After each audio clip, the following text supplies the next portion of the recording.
On the Sumy front, a single Ukrainian tank stood in front of a 50,000-strong Russian force and stopped its advance. Andrevka was recaptured. Now, as the borderline expands in Kiev's favor, Moscow's northern pressure strategy is crumbling. Will this buffer zone remain permanent before winter arrives, or will the Kremlin try a new move? Let's get into the details. We're waiting for your comments. Silence. Just a morning when the wind was blowing the grass in the fields. In the north of the Sumy region, the walls of empty houses around Andreevka bore the traces of 3 weeks of continuous artillery fire. As the sun rose that morning, Ukraine's 25th Air Assault Brigade moved into action to shatter the silence. FPV drones in the sky tracked enemy positions in the area, mapping marked targets in the thermal spectrum. A tactical UAV flying close to the ground detected a Russian ammunition truck positioned at the end of the main street. Within 90 seconds, the first strike force was deployed. The first artillery battery opened fire. 120 Puyumi D-30 guns and M777 howitzers targeted 3 separate trench lines east of the village. Amidst the explosions, the 25th Brigade's Alpha Company advanced from the west, while Bravo Company climbed southward. The aim of the operation was not only to recapture Andreevka, but also to bring the Russian logistics line in the north within range. A 4-man Russian reconnaissance unit, lying in ambush behind an abandoned tractor at the entrance to the village, noticed the Ukrainian team approaching too late. Thanks to live images from an unmanned aerial vehicle, the Ukrainian team fired mortars at the trench and then quietly moved position. At every point of contact, FPV drones identified targets and carried out pinpoint attacks with instant guidance. Then the second line of conflict began. The 25th Brigade's armored carrier, Kras Spartan, provided short-range artillery protection to troops approaching the building in the east. As Russian forces prepared for all-out combat, an ST-1 mobile radar unit was deployed behind the front lines. Target detection was now being carried out not only through observation, but also through frequency analysis. By the 4th hour of the operation, Ukrainian forces advancing to the northern edge of the village designated a civilian school building as their central command post. From there, 3 separate operation plans were put into action. In the eastern wing, infantry cleared trenches with FPV support, and mobile laser warning systems were placed at each cleared point. In the western wing, Bayraktar TB2s flew at low altitude to detect fleeing Russian troops, and their positions were determined based on radio signals.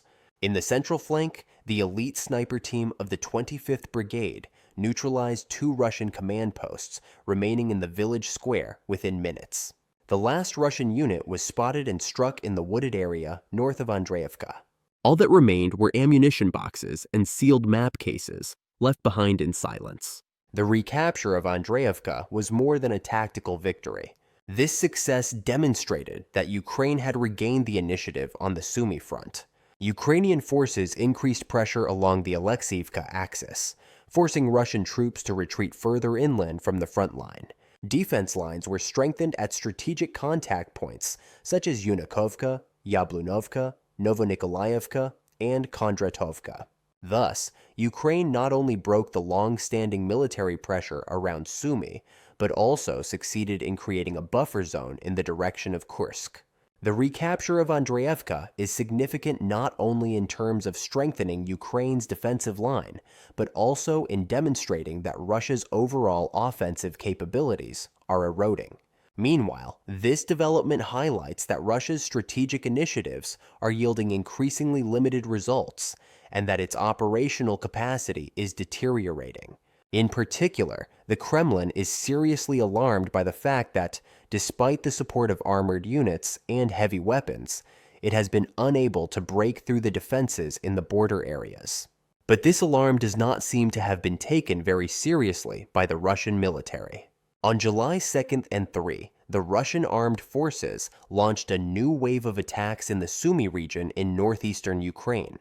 These attacks, which were concentrated in villages close to the border, were multidimensional, involving artillery bombardment, airstrikes, and sabotage. But this time, Even the Russian media openly acknowledge the Ukrainian army's resistance and counterattack capabilities. The 76th Guards Airborne Division played a leading role in Russia's attack. Pro-Kremlin military channels reported that this unit had made progress in the village of Yonakovka in the Sumy region, but the reality was much more complex. External reports published by Z channels confirm that only certain parts of the village have come under Russian control, but Ukrainian troops continue to hold their positions throughout the area. According to statements by Andriy Demchenko, spokesman for the State Border Service of Ukraine, Russia's offensive strategy in this area is now based on smaller and more flexible units. Russian forces are conducting border infiltrations in groups of 8 to 12 people in the north of Sumy. Demchenko said that motorcycle units, which were frequently observed in previous weeks, are now being used less in this area, and instead, guided air bombs and rockets with higher destructive power are being deployed. Attacks on the communities of Kotin and Yunakivska in particular have increased significantly. These attacks, carried out with unguided rocket systems and high explosive munitions, have also begun to damage civilian infrastructure. Despite this, Ukrainian defense lines remain largely intact. A Ukrainian soldier serving on the front lines reported that the Russian army is intensively using reconnaissance and attack drones equipped with fiber optic cables. These drones are difficult to counter because they are less sensitive to electronic warfare systems. At the same time, it has been reported that some Russian UAVs are now equipped with low-band REB systems. This reduces the effectiveness of traditional signal jammers, weakening Ukraine's defensive maneuverability. Nevertheless, Ukraine continues to resist with all its might. Last weekend, an intriguing scene unfolded in a rural valley just 10 kilometers south of the village of Yablonivka, resembling the very heart of the war. In broad daylight, a single T-64BV or T-72AV tank belonging to the Ukrainian Armed Forces 1st Tank Brigade, accompanied by infantry on horseback, moved out on its own to halt the advance of Russian troops. The three-man crew quickly deployed to the target area. The tank fired several accurate shots with its 125mm main gun, then left the area with a sudden retreat maneuver, leaving behind a smoke screen. The action lasted only a few minutes, but its impact was felt for hours. The advance of Russian forces from the south to Yablonivka was halted. This individual clash was actually part of a much bigger picture. The Ukrainian army, with a smaller and more mobile force of about 10 regiments, managed to break the pressure of 50,000 Russian troops. According to General Oleksandr Syrsky, Ukrainian troops not only defended their territory in the Sumy Oblast using active defense tactics, but also began to recapture lost areas. Russia's attacks in the direction of Sumy are now quite different from classic tank and armored infantry tactics. Having lost about 20,000 armored vehicles in the first 41 months of the war, and being able to produce only a few hundred T-90Ms per year, the Kremlin is increasingly keeping its heavy armored vehicles away from the front lines. Instead, attacks in the Sumy sector are increasingly being carried out using motorcycles, ATVs, and infantry units. As military analyst Mocklison noted, while there has been a noticeable loss of MRAPs in the region, Russia's overall armored presence in the Sumy Oblast remains minimal. Everything is done either on foot or by bicycle and ATV, Mocklison said. This demonstrates not only the Russian army's reduced armored capabilities, but also its weakness in coordinated operations. According to Ukrainian analysis group for Intelligence Insight, motorcycles may be weak and unreliable as direct attack platforms, but in the right support environment, they can be effective in certain tactical missions. These vehicles are pretty cheap, costing between $2,000 and $4,000 each. Their low profile and high maneuverability make them hard to spot, especially the electric models, which are almost silent at night. This lets them get into position way faster than a BMP or tank, cutting down on the enemy's reaction time.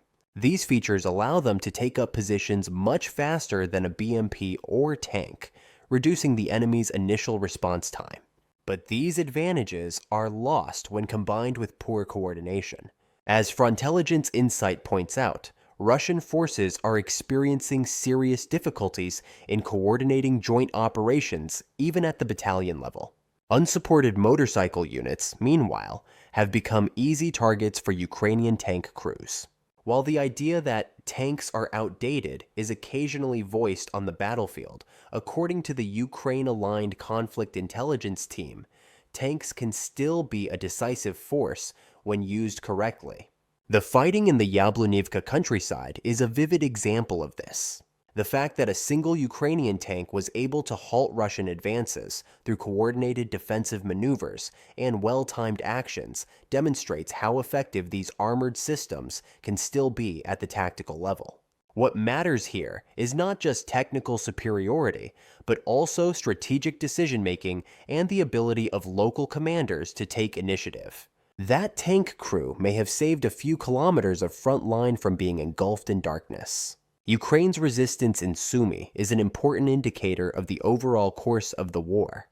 Russia is no longer trying to exert pressure on every front, but rather at specific points, seeking tactical gains. But these gains are ineffective in the face of Ukraine's active defense and rapid response capabilities. The single-tank counterattack in Yablonivka shows that Kyiv still holds the initiative, both symbolically and operationally. This is not just the victory of a tank, but a reflection of resistance and the will to fight. What about Russia? Russia has amassed elite Marine battalions, airborne units, and motorized rifle brigades along the Sumy front. Professional units from the 76th and 106th Airborne Divisions, along with the 11th and 83rd Parachute Brigades, have been deployed between Yablonivka and Alexeyevka. Electronic warfare units, long-range MLRS batteries, and kamikaze drone fleets were also integrated into the region as support elements. The total number of troops exceeded 50,000. But this high-tech offensive front did not hold up in the field as well as it had been planned on the map. The toll of the war is growing heavier every day for the Kremlin. In June alone, the Russian army lost a total of 9,310 personnel. More than 4,270 of these were killed in action, either in direct combat or by drone-guided artillery fire. In addition, 42 Russian soldiers surrendered to Ukrainian troops, laying down their weapons. This figure indicates not only military weakness, but also the rapid spread of psychological breakdown. There is a noticeable decline in the morale of the troops, as reflected in radio communications and leaked frontline reports. This picture shows that Ukraine has not only strengthened its defensive capabilities, but also its ability to actively balance and regain control of the battlefield. The Ukrainian command has successfully countered every Russian offensive with asymmetric and network-centric tactics, turning the enemy's concentrated forces into costly failures. The Kiev administration is no longer just defending the border. It is carrying out systematic attacks against logistics routes, communication points, and enemy artillery radar networks behind the front lines. This is crippling Russia's offensive capabilities, not only physically, but also operationally. So, what can we expect in the summer-autumn window? The first possibility is the consolidation of the Sumy buffer zone.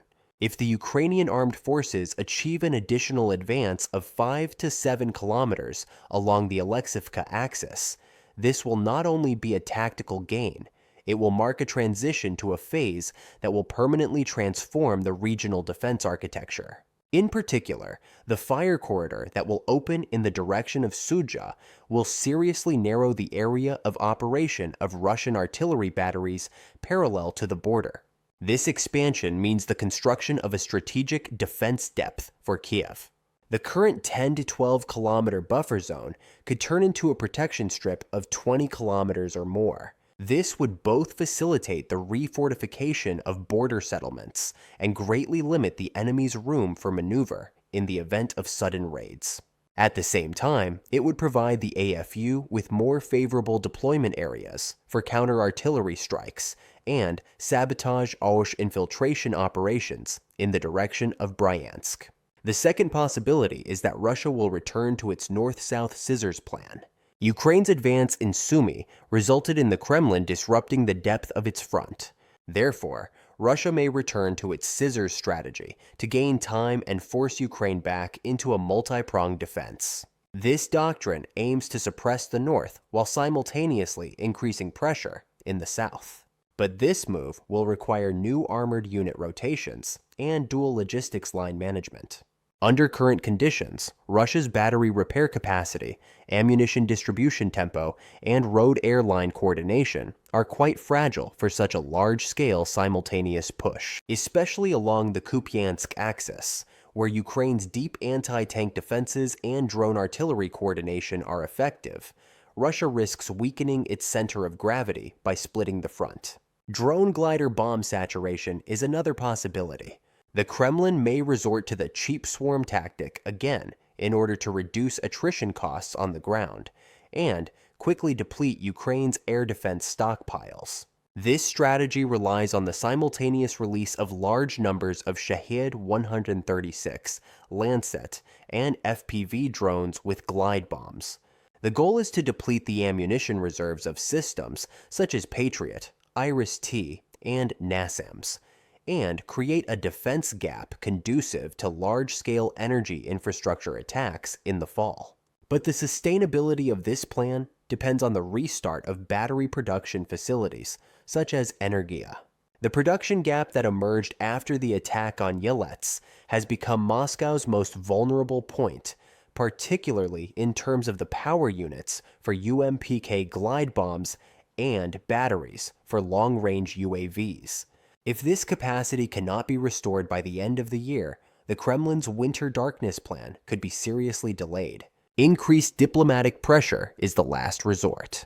The success in the Sumy region could have not only military, but also geopolitical leverage.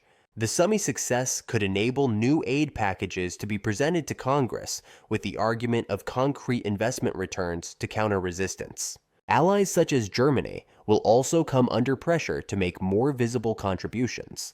In particular, Berlin's reluctance to send Patriot air defense systems may come under increasing scrutiny in both NATO and EU circles. This could trigger a new and more determined wave of aid in favor of Ukraine. In short, the recapture of a village in the Sumy Plains is not just a millimetric advance on the map. It is an electric shock to the nerve endings of Moscow's northern pressure strategy.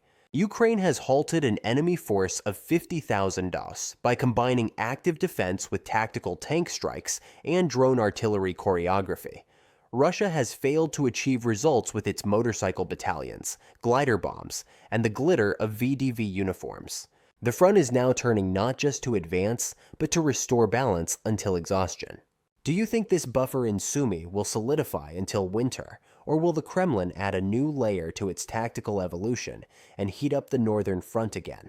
We look forward to your comments. Moscow has been burning for the fourth night in a row. Explosions in the skies, anger in the streets, chaos at airports. Panic is growing in the Kremlin. Vladimir Putin's face has never looked so pale. As fires rage across the country, let's take a look behind the scenes at the blows that have struck at the heart of Russia. July 19, 2025. At least 27 Ukrainian-made drones were launched toward the capital and the surrounding areas of Zelenograd, Goluboye village, and the Kaluga region. The sound of explosions echoed in Zelenograd, only 37 kilometers from the center of Moscow. Burning vehicles, streets turned into balls of fire, and sirens piercing the sky. The night turned into a war movie scene for the Russian capital, but this was not just a crisis in the sky. In the Kaluga region, where the drones caused the explosions, locals reported that air defense systems were actively working. But even though missile trails lit up the sky, Russia's defenses weren't enough this time. For decades, Moscow stood as a symbol of invincibility, a modern fortress isolated from the consequences of the wars fought in its name. This week, that illusion was shattered. Russian officials claimed to have shot down 142 unmanned aerial vehicles across the country. The ministry said 27 of them belonged to the Moscow Oblast. However, images from the ground painted a very different picture. There was damage, panic was widespread, and the system was not functioning. Immediately following the attacks, flights were suspended at 4 major airports around the capital. Between July 19th and 20th, a total of 134 civilian aircraft were forced to change their routes due to air alerts alone. Passengers sleeping on the terminal floors, those who missed their connections, those who lost their luggage, and most importantly, thousands of people who did not feel safe. The details were astonishing. On the morning of the 4th night, the State Aviation Agency was forced to issue a 3-line statement to the public. Flight routes have been reorganized for the safety of passengers. Is this the real number? Civil aviation tracking systems reported that 134 passenger planes changed their routes, 78 diverted from Sheremetyevo to other airports, 45 were forced to land in St.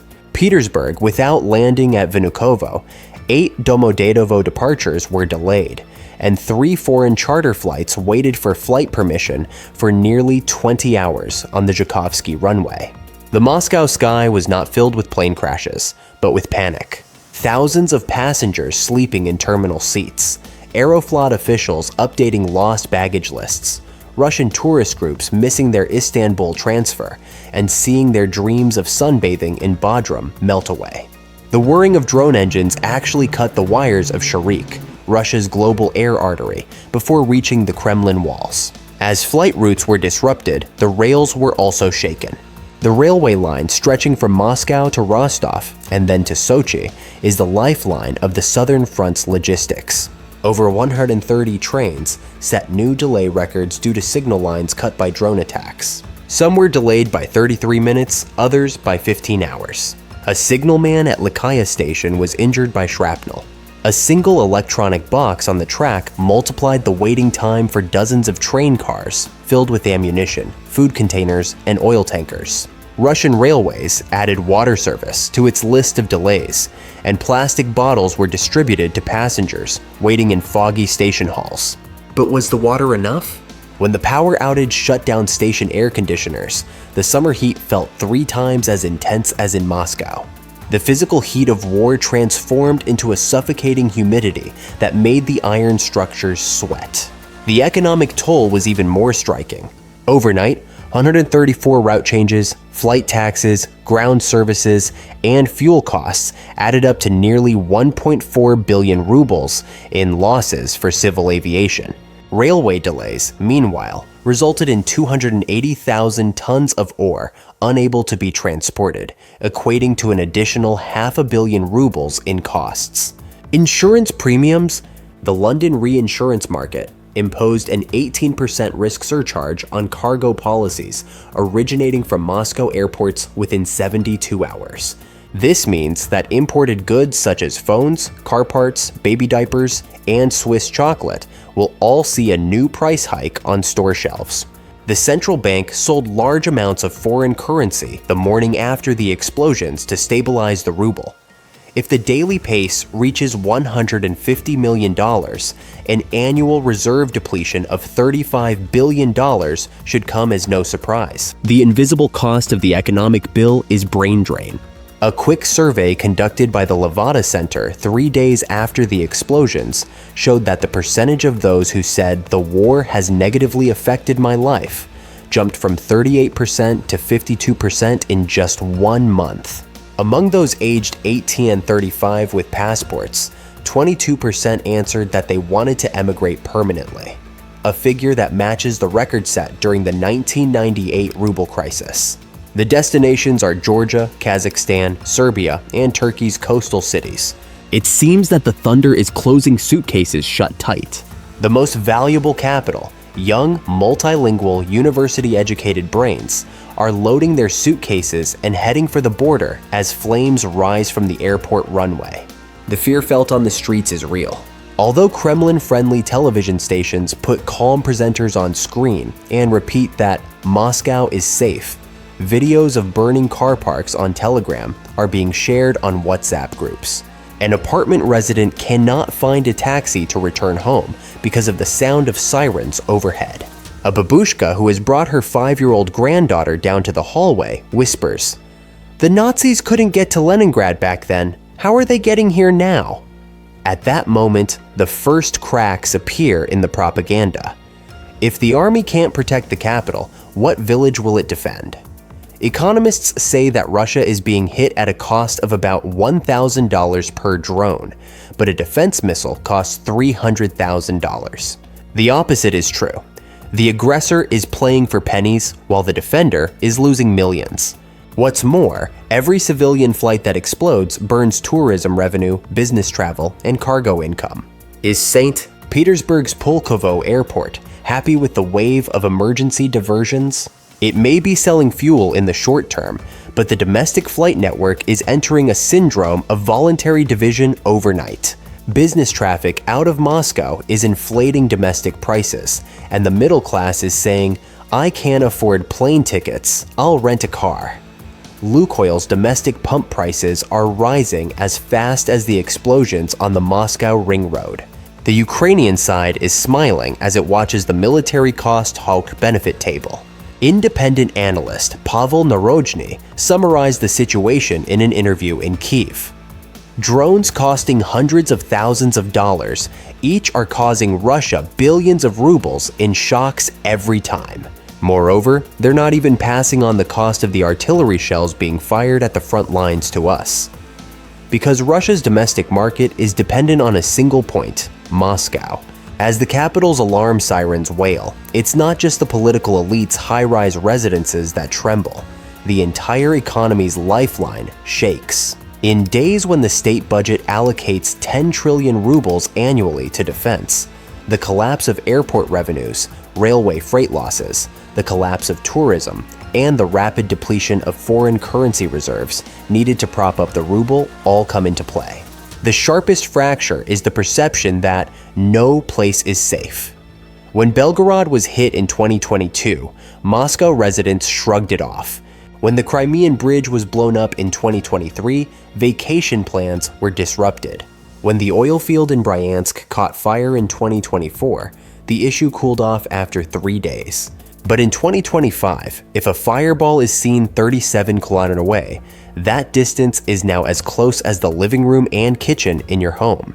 The birth rate in Russia fell by 5% in the first half of 2025, and young couples are debating whether to have children in this atmosphere. In real estate ads, the label personal shelter in a gated community outside Podmoskovia is now in the same price range as luxury housing in central Moscow. The perception of security is turning square meter prices upside down.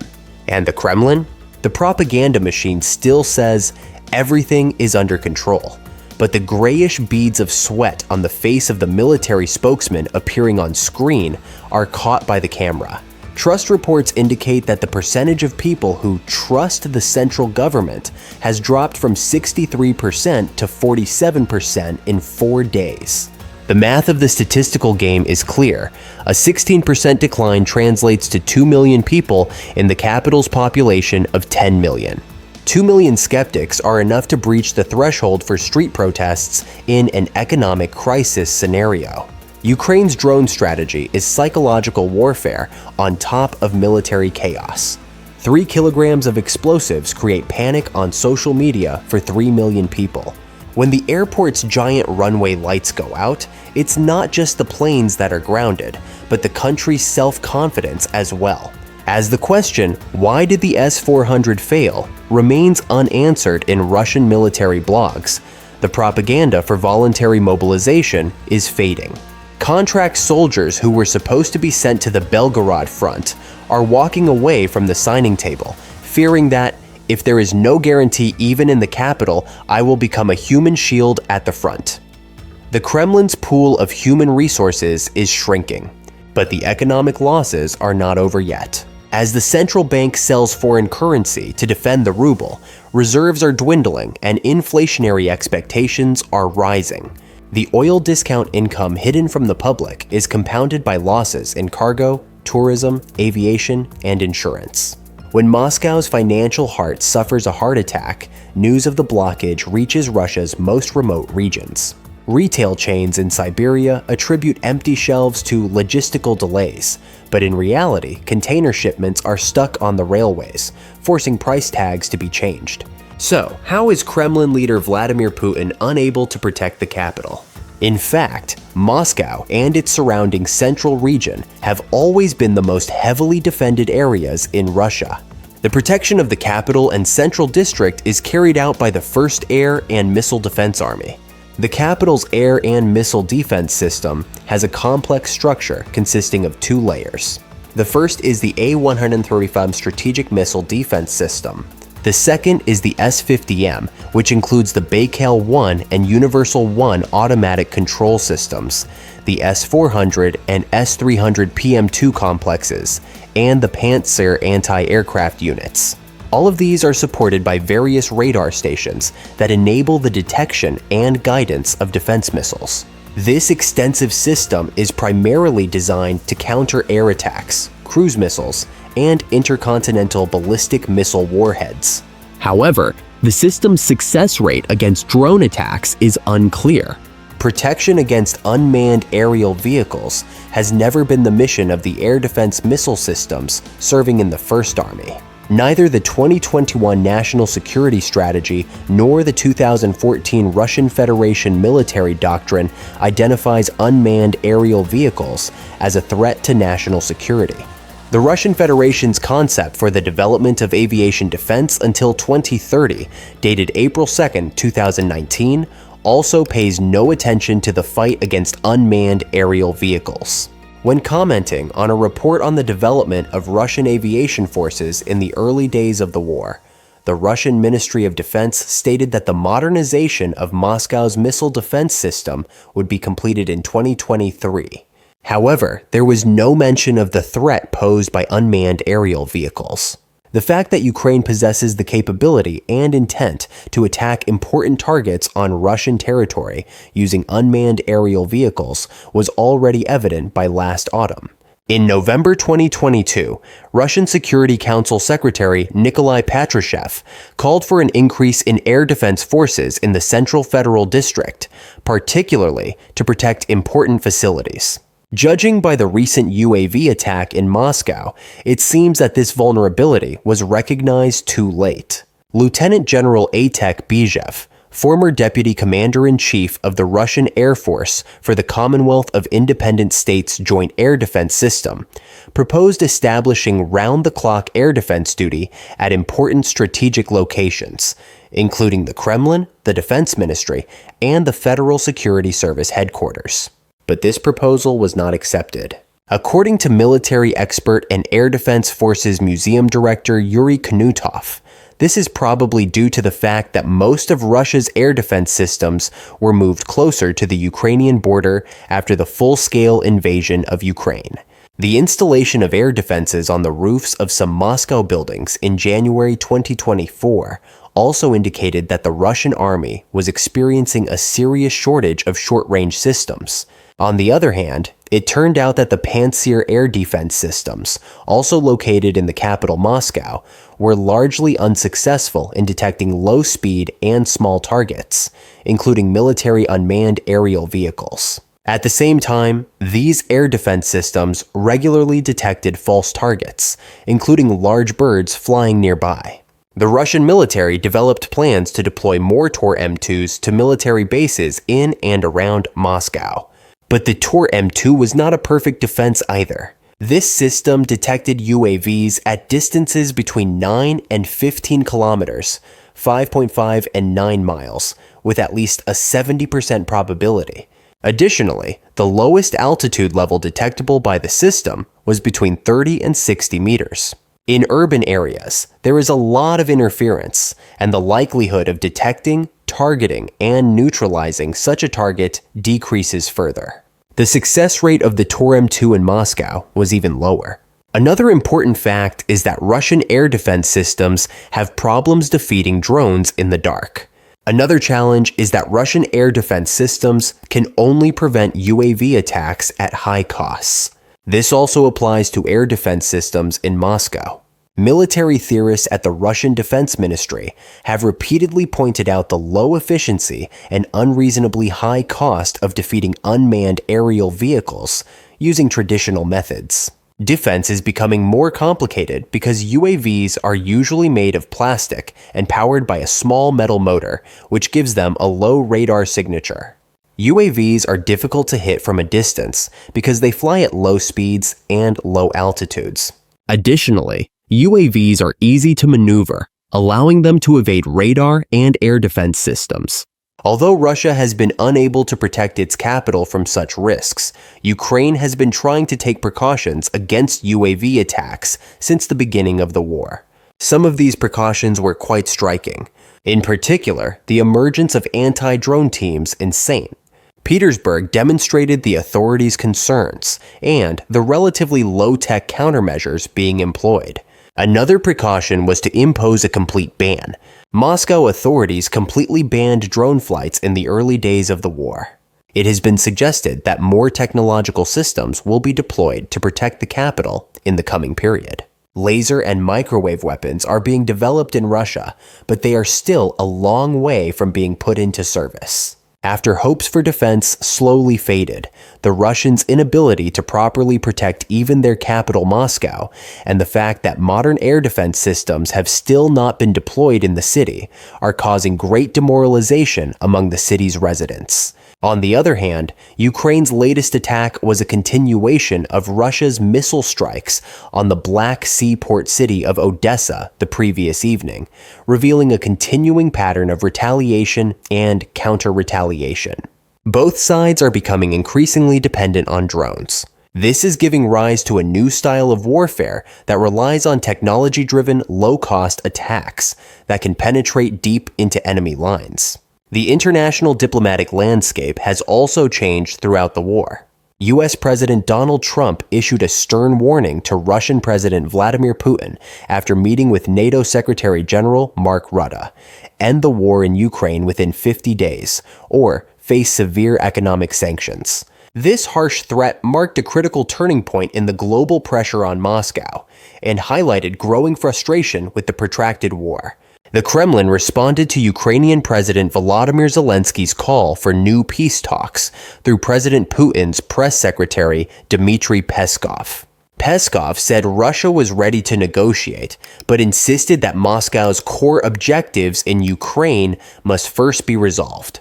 Challenging Kiev's willingness, he said that the process depends not only on us, but also on Ukraine's readiness to sit down at the table. In response to Trump's threat, Peskov described the situation as strange and asked why Washington was pressuring Russia while accusing Ukraine of avoiding talks. Nevertheless, despite the provocative rhetoric, he acknowledged that the US still wants a peaceful solution. Peskov also said that, amid heated military tensions, diplomatic channels remain cautiously open, suggesting that a Trump-Putin meeting could eventually take place. So, how will the Kremlin respond? It will say, we are expanding our air defense ring and order new pincer systems, but the budget for foreign exchange is shrinking. It will say, additional support for civil aviation, but it needs to dip into the treasury to subsidize the immediate increase in insurance premiums. It will announce that it has repaired the railway lines, but the next drone node has already been found. In short, while Kiev continues to spend millions of dollars on defense with cheap 3D printed parts, Moscow's budget book is filling up with black marks. Seeing this picture, ordinary Muscovites are considering two possibilities. Either Putin's administration will soon place the capital under a drone-proof dome, which is technically almost impossible, or the meaning of the war will change. From a special military operation far away to indiscriminate bombing on our doorstep. If the former does not happen, the reactions to the latter will grow. Emigration, capital flight, whispers of opposition. Is the Kremlin in panic? At least there is sweat on the surface. Russia is still a huge nuclear power, still has large oil and gas reserves. But the new face of war is hitting the economy sociology-psychology triangle. The buzzing drones in the skies over Moscow have opened micro cracks in the defense pyramid that Putin calls the steel armor of the century. It is not just the smell of gunpowder seeping through the cracks, but the virus of insecurity. This virus is an epidemic that beats faster than the ruble, brings down civil aviation, derails trains, and causes brain drain statistics to skyrocket. What do you think? Will these hellish insects raining down on Moscow bring the Kremlin to the negotiating table, or will it turn up the heat even more? As the Russian economy bleeds a little more each night, how will Putin's administration suppress the unrest within the country? We look forward to your comments. Don't forget to subscribe to the channel and like this video.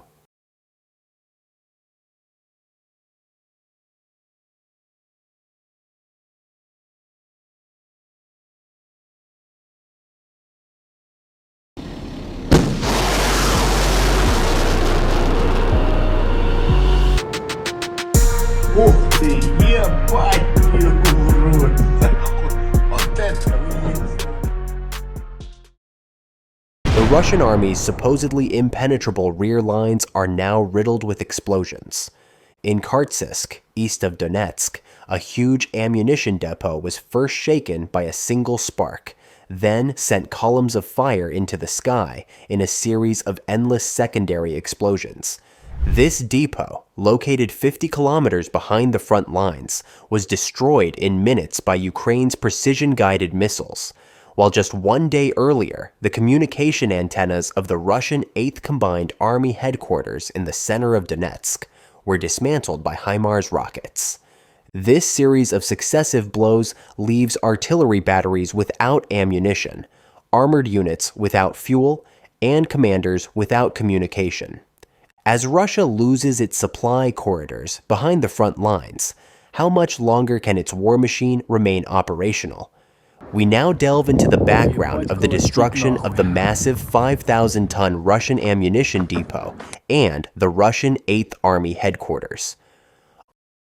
On the morning of July 2nd, the Ukrainian armed forces carried out a precise strike on a critical target in the city of Kursk in the Donetsk region.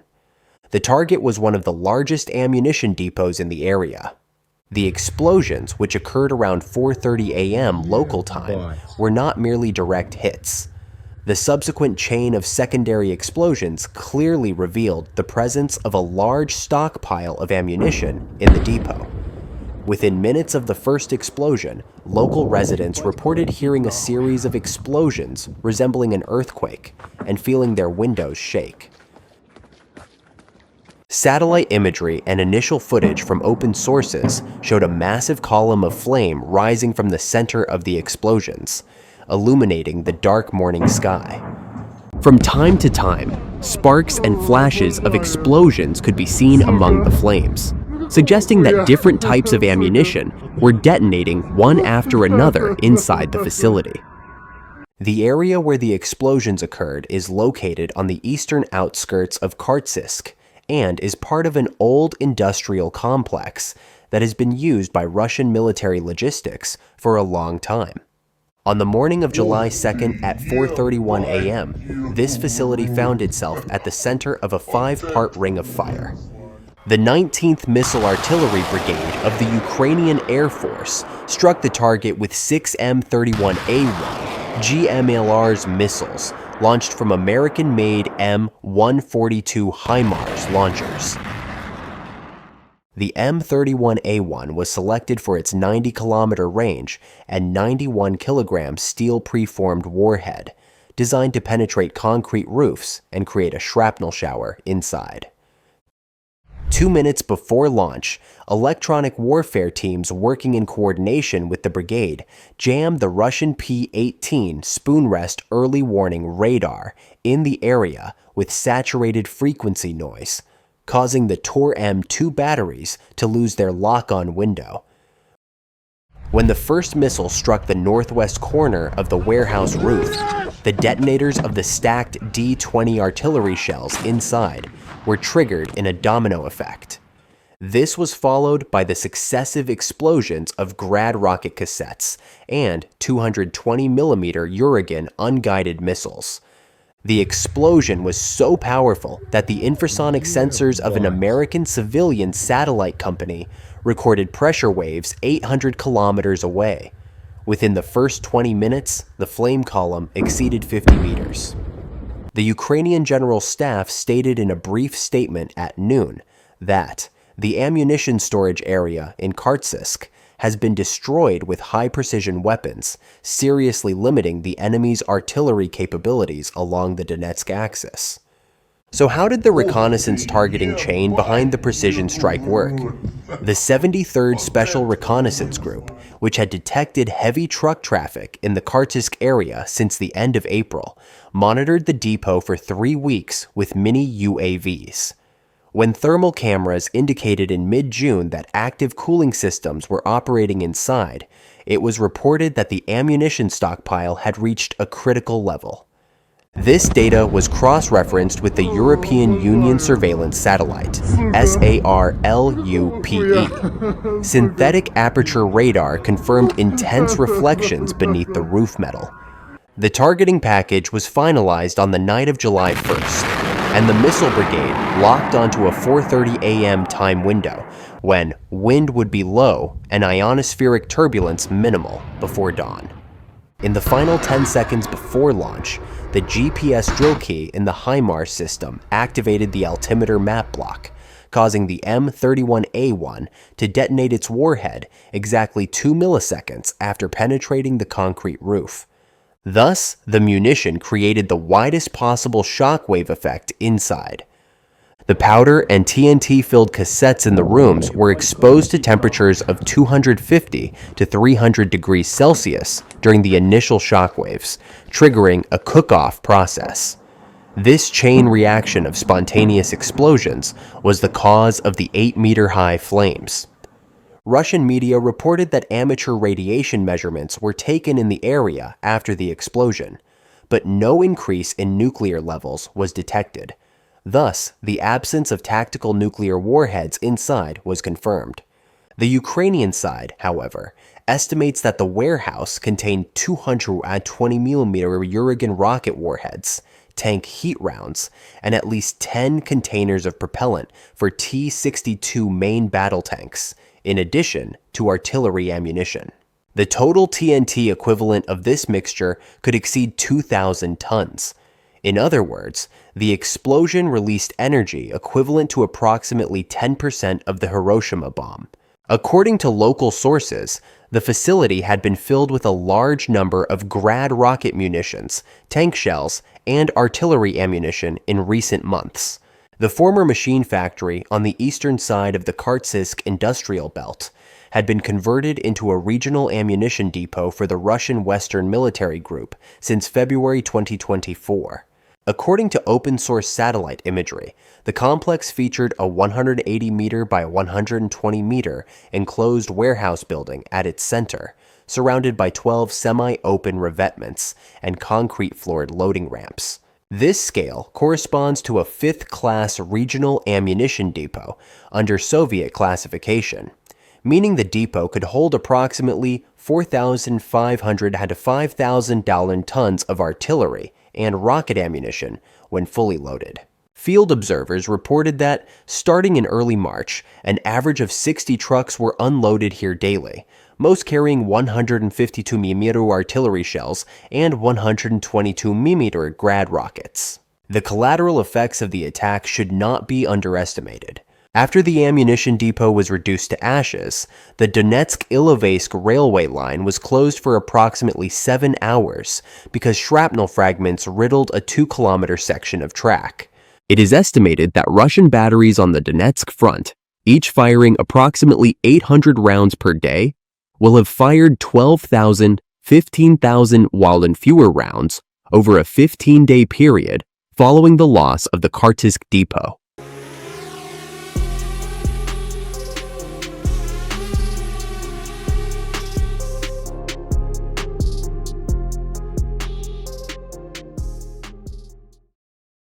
Russia's once seemingly invincible energy empire is now in ruins. Ukraine's kamikaze drones are targeting not the front lines, but the refineries that keep the Kremlin's war machine running. It's not just a few barrels. The system is collapsing. By mid-2025, 14% of Russia's total oil refining capacity will be gone. It's not burning, it's not ash, it's not working. This isn't just an energy issue, it's a shift in war doctrine. Ukraine is no longer targeting the enemy's army, it's targeting its fuel, its pace, its hope. In this video, we examine how a country with the world's largest energy resources has turned into a customer waiting in line for gasoline. It didn't start with an explosion. It started with a silent buzz, undetectable by radar, undetectable by air defenses, unaccounted for by the Kremlin security doctrine. A low-cost drone launched from hundreds of kilometers away, guided by algorithms and a war strategy developed not in a classroom but on the battlefield. It was inconspicuous. It did not carry the weight of a cruise missile or the threat of a nuclear warhead, but it carried something far more deadly for the Russian war machine: a plan. The target was not a trench, a tank, or a command center. It was a refinery, a piece of infrastructure that had long been untouchable, irrelevant to frontline tactics. But that assumption is now up in flames, because by mid-2025, Ukraine had achieved what no package of sanctions or diplomatic pressure campaign could. With individual unmanned aerial vehicles, it severed the economic arteries of the Russian Federation. 14%. No one in Moscow can deny this figure. 14% of Russia's total oil refining capacity is gone. It wasn't damaged. It wasn't temporarily shut down. It was completely destroyed. The boilers burned. The distillation towers collapsed. SCADA control systems were irreparably destroyed. This is not theoretical damage. This is a measurable disaster. Practically speaking, this means that Russia has lost approximately 40 million metric tons of refined fuel capacity from its domestic economy. This translates to the loss of approximately 1.5 million barrels of diesel, gasoline, jet fuel, and military-grade lubricants per day. For a country reliant on mechanized warfare, this is not a problem. This is a death sentence. What is even more humiliating for the Kremlin is not just the loss itself, but the manner in which the attack was carried out. These attacks were not carried out with billion-dollar bombers or hypersonic warheads. They were carried out by small, cheap, programmable machines known as unmanned aerial vehicles, which are typically launched from modified trucks, operate with digital stealth, and are made from off-the-shelf components. The cost to Ukraine for each refinery hit is estimated at tens of thousands of dollars. The cost to Russia was billions of dollars in lost products, infrastructure damage, and future market reliability. This is not sabotage. This is a calculated, scalable, and repeatable system-wide economic war. And it's working. The first signs appeared in January, with Ukraine's strike on the Ilsky refinery in Krasnodar. Flames rose. Production lines stopped. This incident was considered an isolated incident. But then Syzran, Novoshakhtinsk, and then the huge Ryazan factory were hit. The Kinev in Leningrad and the Rosneft facilities in Ryazan are also undergoing partial fire repairs, leaving the southern military logistics with no surplus supply. Since the beginning of the year, successive attacks have rendered a total of 26.5 million tons of refinery capacity inoperable. This figure corresponds to approximately 15% of Russia's domestic diesel production and 1/5 of the high-sulfur fuel oil exports destined for export. For example, in March, the surplus Urals oil that could not be sold to Europe was diverted to India, forcing an additional 330,000 barrels per day, according to Izvestia. When facilities close to Black Sea ports such as Ilsky are shut down, shipments have to be rerouted via the Ural River to the Baltic port of Primorsk. This means that freight costs rise from $2.50 per barrel to $4.10, pushing the Urals Brent price difference back to $20. As the difference grows, the rubles flowing into the budget under the government's variable export tax formula on oil decline. The Ministry of Finance closed the first half of the year with an energy revenue shortfall of 1.2 trillion rubles, and this figure is expected to deepen in the second half.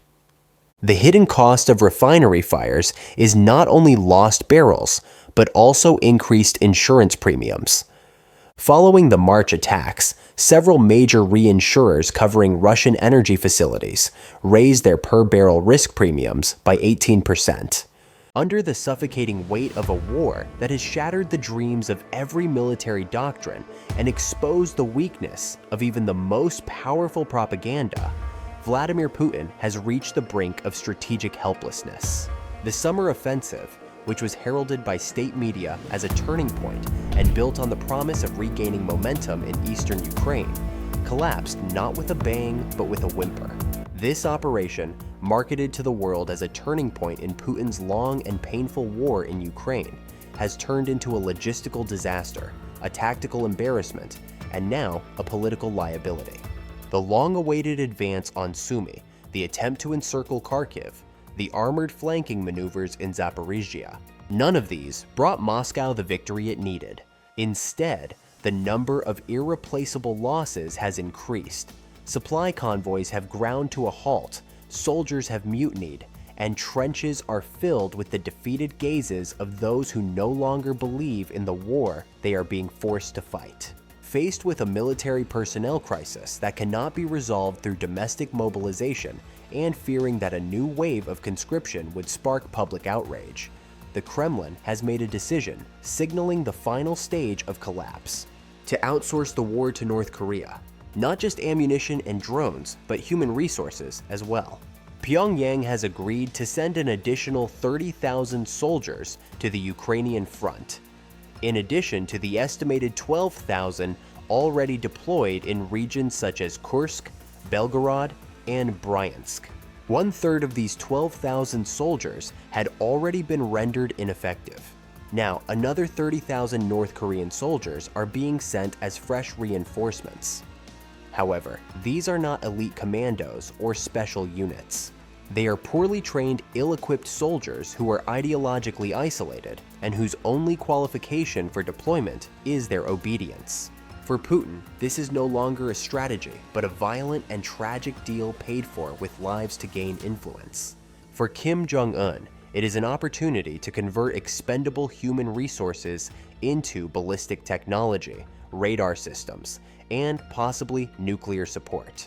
But for the world, it is a terrifying symbol of how far both regimes are willing to go not to win a war, but to delay its outcome. The story of North Korea becoming the Kremlin's latest recruitment office begins with a failure. Since the start of the invasion, Russia has lost an estimated 750,000 combat-ready soldiers. This number includes those killed, permanently wounded, mentally broken, missing, surrendered, and deserted. A large portion of the divisions on the front lines have been rendered ineffective. Prisoners who were once promised amnesty in exchange for going to the front were either killed en masse or turned against their commanders. Attempts to mobilize Russian civilians led to protests, mass migration, and a pool of conscripts unwilling to die for oligarchs. Even the most hardline nationalist units, such as Wagner and Akhmat, have been shattered. And now, the only volunteers are North Korean soldiers whose alternatives are imprisonment or poverty. Kim Jong-un is stepping in with a different solution. Disposable forces who cannot question their mission, cannot read Western media, and cannot go home when things go wrong. Pyongyang's offer was simple: provide Russia with men and take everything it cannot obtain due to sanctions. What was the result? A new flow of human logistics that crossed every moral boundary. Russia is not taking soldiers from North Korea for the first time. Ukrainian intelligence first reported seeing North Korean personnel assisting with fortifications and logistics in Kursk toward the end of 2024. Within a few months, reports emerged that North Korean troops were directly engaging in combat alongside Russian forces and suffering heavy losses in wars they neither understood nor were prepared for. These reports were later confirmed. Kim continued to send thousands more troops, despite growing evidence that the first wave had been largely wiped out. The scale was staggering. 30,000 soldiers were being sent to a war zone that had already decimated Russia's most experienced brigades.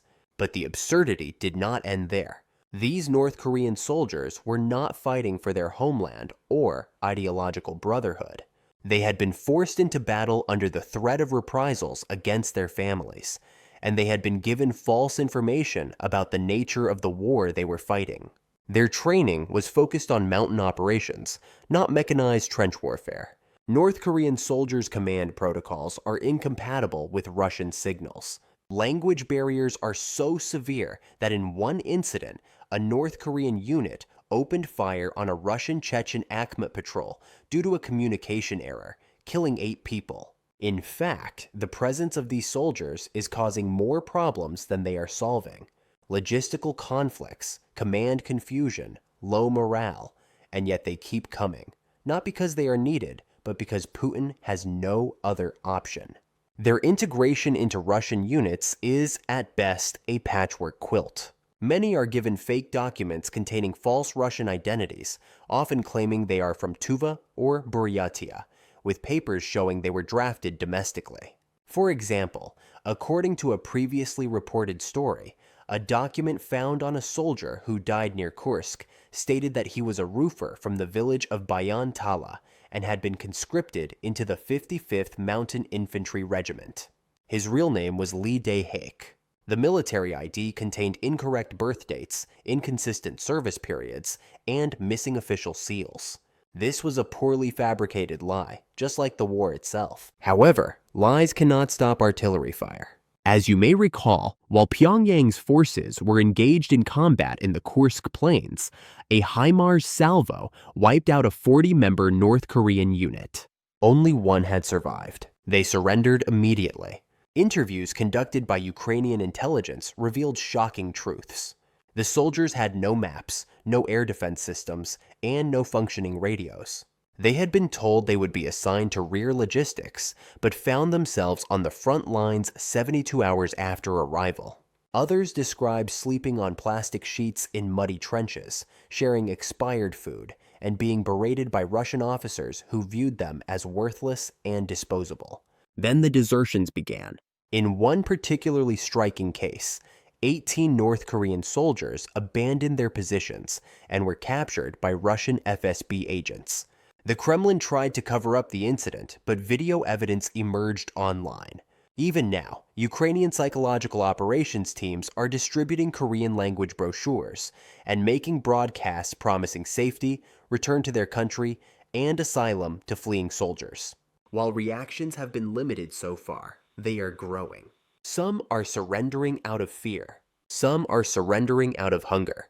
And it is reported that several North Korean soldiers have finally realized that the war is a lie and have surrendered in recent days.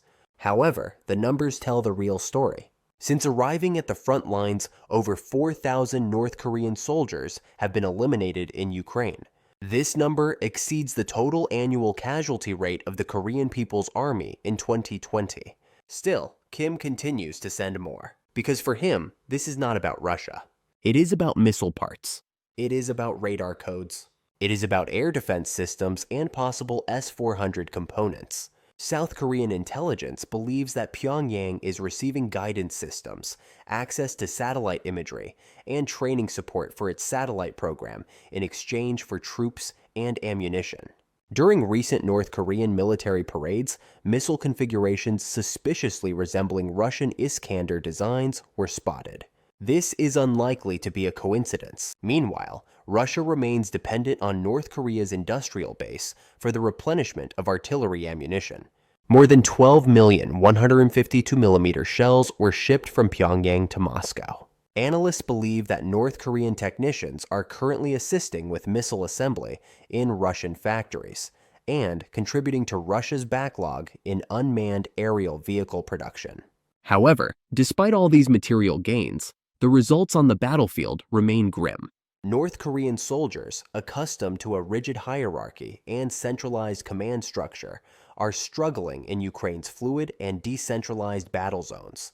They lack initiative, battlefield awareness, and technological proficiency. Most have never encountered electronic warfare.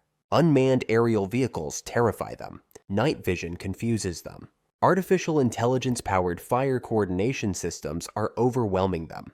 Ukrainian drones equipped with thermal optics and artificial intelligence targeting systems are regularly striking North Korean patrols that are either tightly grouped or unable to effectively camouflage themselves.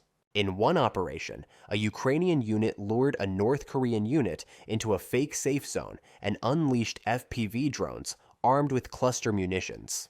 They were completely destroyed in less than 11 minutes. Already understaffed Russian officers do not consider North Koreans their equals. They are not provided with supplies, excluded from intelligence briefings, and often sent to the front lines as cannon fodder where casualties are high. This animosity is mutual. It is reported that North Korean soldiers find Russian commanders disorganized, unreliable, and condescending. In some cases, it is reported that entire North Korean units refuse to advance under fire. What was the response? It is claimed that no further news has been received about those soldiers. The war is no longer about ideology or territorial disputes. It is a stage for desperation and betrayal. Nevertheless, both sides remain stubborn. Admitting failure would be the end of Putin's regime. Kim Jong-un cannot announce a currency that could be traded for improvements his failed state could never achieve on its own. What is the cost? Thousands of dead, uneducated soldiers in a foreign country they never chose to fight in. The most surprising thing is the silence. Neither Russia nor North Korea is acknowledging the scale of this operation. General certificates are being issued to the families of the deceased soldiers. Funeral services are being held in secret.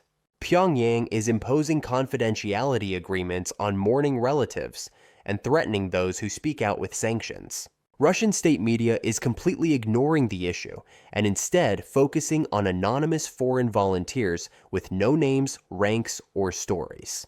However, this illusion is beginning to crack. During the summer, Ukraine's counteroffensives exposed the depth of Russia's manpower crisis. All sectors are now run by foreign units, demoralized reservists, and recently conscripted prisoners. Still, Kiev is making progress. Not because it has more soldiers, but because it has smarter systems, better training, and the moral clarity of defending its homeland. The contrast could not be more stark. Russia is fighting with lies, mercenaries, and foreign blood. Ukraine is fighting with innovation, discipline, and purpose. Every North Korean soldier who lays down his arms confirms this. This is not a partnership. This is a tragedy. And the world must not confuse helplessness with strategy. And the truth buried beneath all this rotten collaboration is that the Kremlin no longer has an army capable of sustaining the war. Russia's losses are no longer just immeasurable, they are irreparable. Every inch of territory Moscow holds along the vast front stretching from Crimea to Donetsk is, in reality, a quagmire, a bottomless machine of attrition that draws in more troops every day, consumes more supplies, and causes more logistical collapse. The reality that Putin is trying to hide by playing with numbers is that in the third year of the war, the Russian armed forces have effectively become dysfunctional. As we mentioned in our video with Ukraine's counteroffensives, at least 700,000 of the 1 million troops Russia deployed at the beginning of 2022 have been killed, permanently disabled, or deserted. This number is approximately 10 times the total losses incurred during the entire Soviet-Afghan War. Moreover, this figure is not just about human lives, it is also a sign of systematic collapse. Not only personnel, but also equipment is running out. The T-90M tanks that Putin once boasted about are now nothing more than floating targets for FPV kamikaze drones. Tanks abandoned on the front lines, with their turrets blown off, have become symbols of the war. The total number of armored vehicles Russia has lost by the end of 2023 has exceeded 14,000. Many of these were hit by Ukraine's thermal targeting-enabled drone operations. The crews inside the tanks often couldn't escape before the vehicles exploded. A significant portion of those who survived were unable to continue their duties due to psychological trauma. Not only were they not equipped with modern armor technology, but they were also completely defenseless against Western-made anti-tank systems such as Javelin and NLAW. However, the numbers tell another story. The systematic depletion of Russian artillery. Starting in the second half of 2024, the effectiveness of Russian artillery batteries declined dramatically. The reason was not just a shortage of ammunition, the artillery could no longer see its targets. Ukraine's electronic warfare capabilities had reached a level where they could disable 60% of the reconnaissance drones on the front lines. This means that Russian artillery cannot reach the coordinates necessary to deliver effective fire. Calibration errors have increased, and incidents of friendly fire have become more frequent. During the same period, over 1,200 artillery systems were either detected and destroyed by Ukraine or captured in abandoned condition. Each of these systems, worth several $1,000,000, is now being refurbished and put back into service by Ukraine. The logistical aspect of these losses is a complete disaster. The front line, which was supported throughout the first year of the war by supply lines from the Crimean Bridge, Belgorod, and Rostov, is now a target for drones and sabotage teams. When Ukraine destroyed Russian ammunition and fuel depots behind the front lines using HIMARS batteries, this did not merely cause a few days' delay. It collapsed the entire intertwined structure of the system. It is now nearly impossible to safely transport weapons from Moscow to Donetsk. Most of the units on the front lines have been forced to abandon their positions due to shortages of ammunition and food. Some did not even fight. They surrendered simply to survive. The breakdown in the military command chain is another dimension of this crisis. Over the past 2 years, Putin has dismissed 7 different army commanders. Their replacements were chosen not for their combat experience, but for their loyalty to the Kremlin. However, what is needed on the front lines is not loyalty, but tactical intelligence and flexibility. This command chaos has led to different units in the same area conducting operations without communicating with each other, and even firing on each other. In at least 12 friendly fire incidents, Russian troops destroyed their own vehicles and Allied soldiers. One such incident involved North Korean soldiers mistakenly opening fire on Chechen troops because Russian commanders had instructed them to treat all Ukrainians as enemies. The moral collapse is now unstoppable. The war has lost all meaning for Russian soldiers. 3 out of every 10 soldiers on the front lines have either been disciplined or attempted to desert. Operations carried out by Interior Ministry units under the guise of maintaining control on the front lines have turned into a manhunt for deserters. Soldiers are hungry, exhausted, and leaderless. Instead of operational orders, decisions are often made by unauthorized individuals at the sergeant level. In some cases, units do not even have maps. Soldiers do not know why they are fighting or where they are going. The psychological effects are even more devastating.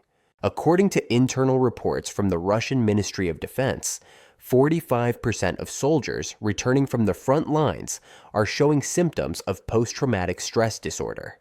Of these, 18% are exhibiting violent tendencies toward their fellow soldiers or civilians. Many turn to crime or commit suicide upon returning home.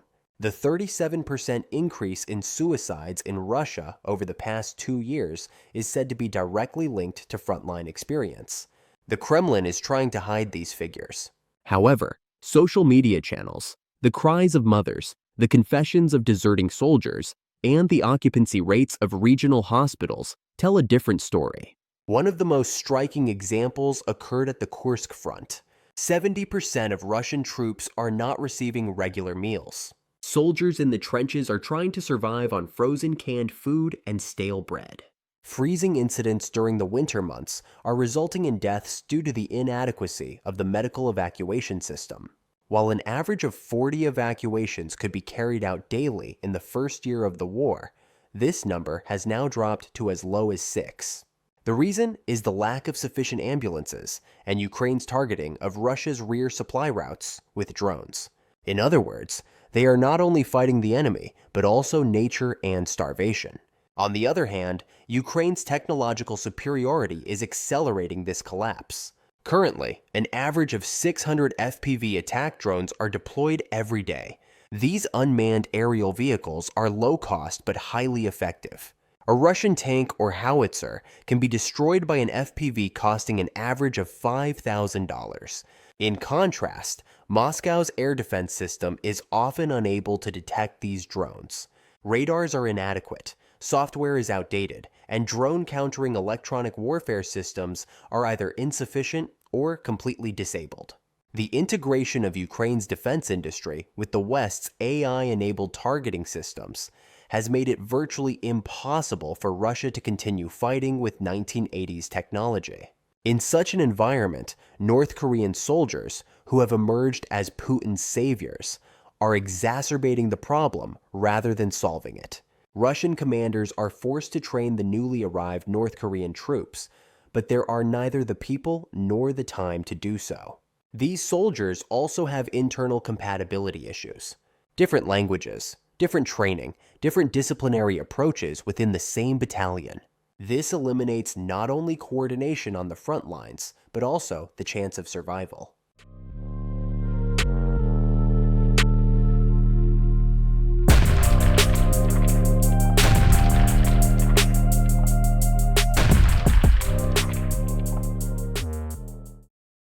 With every strike of a hammer bomb, it's not just a building that falls.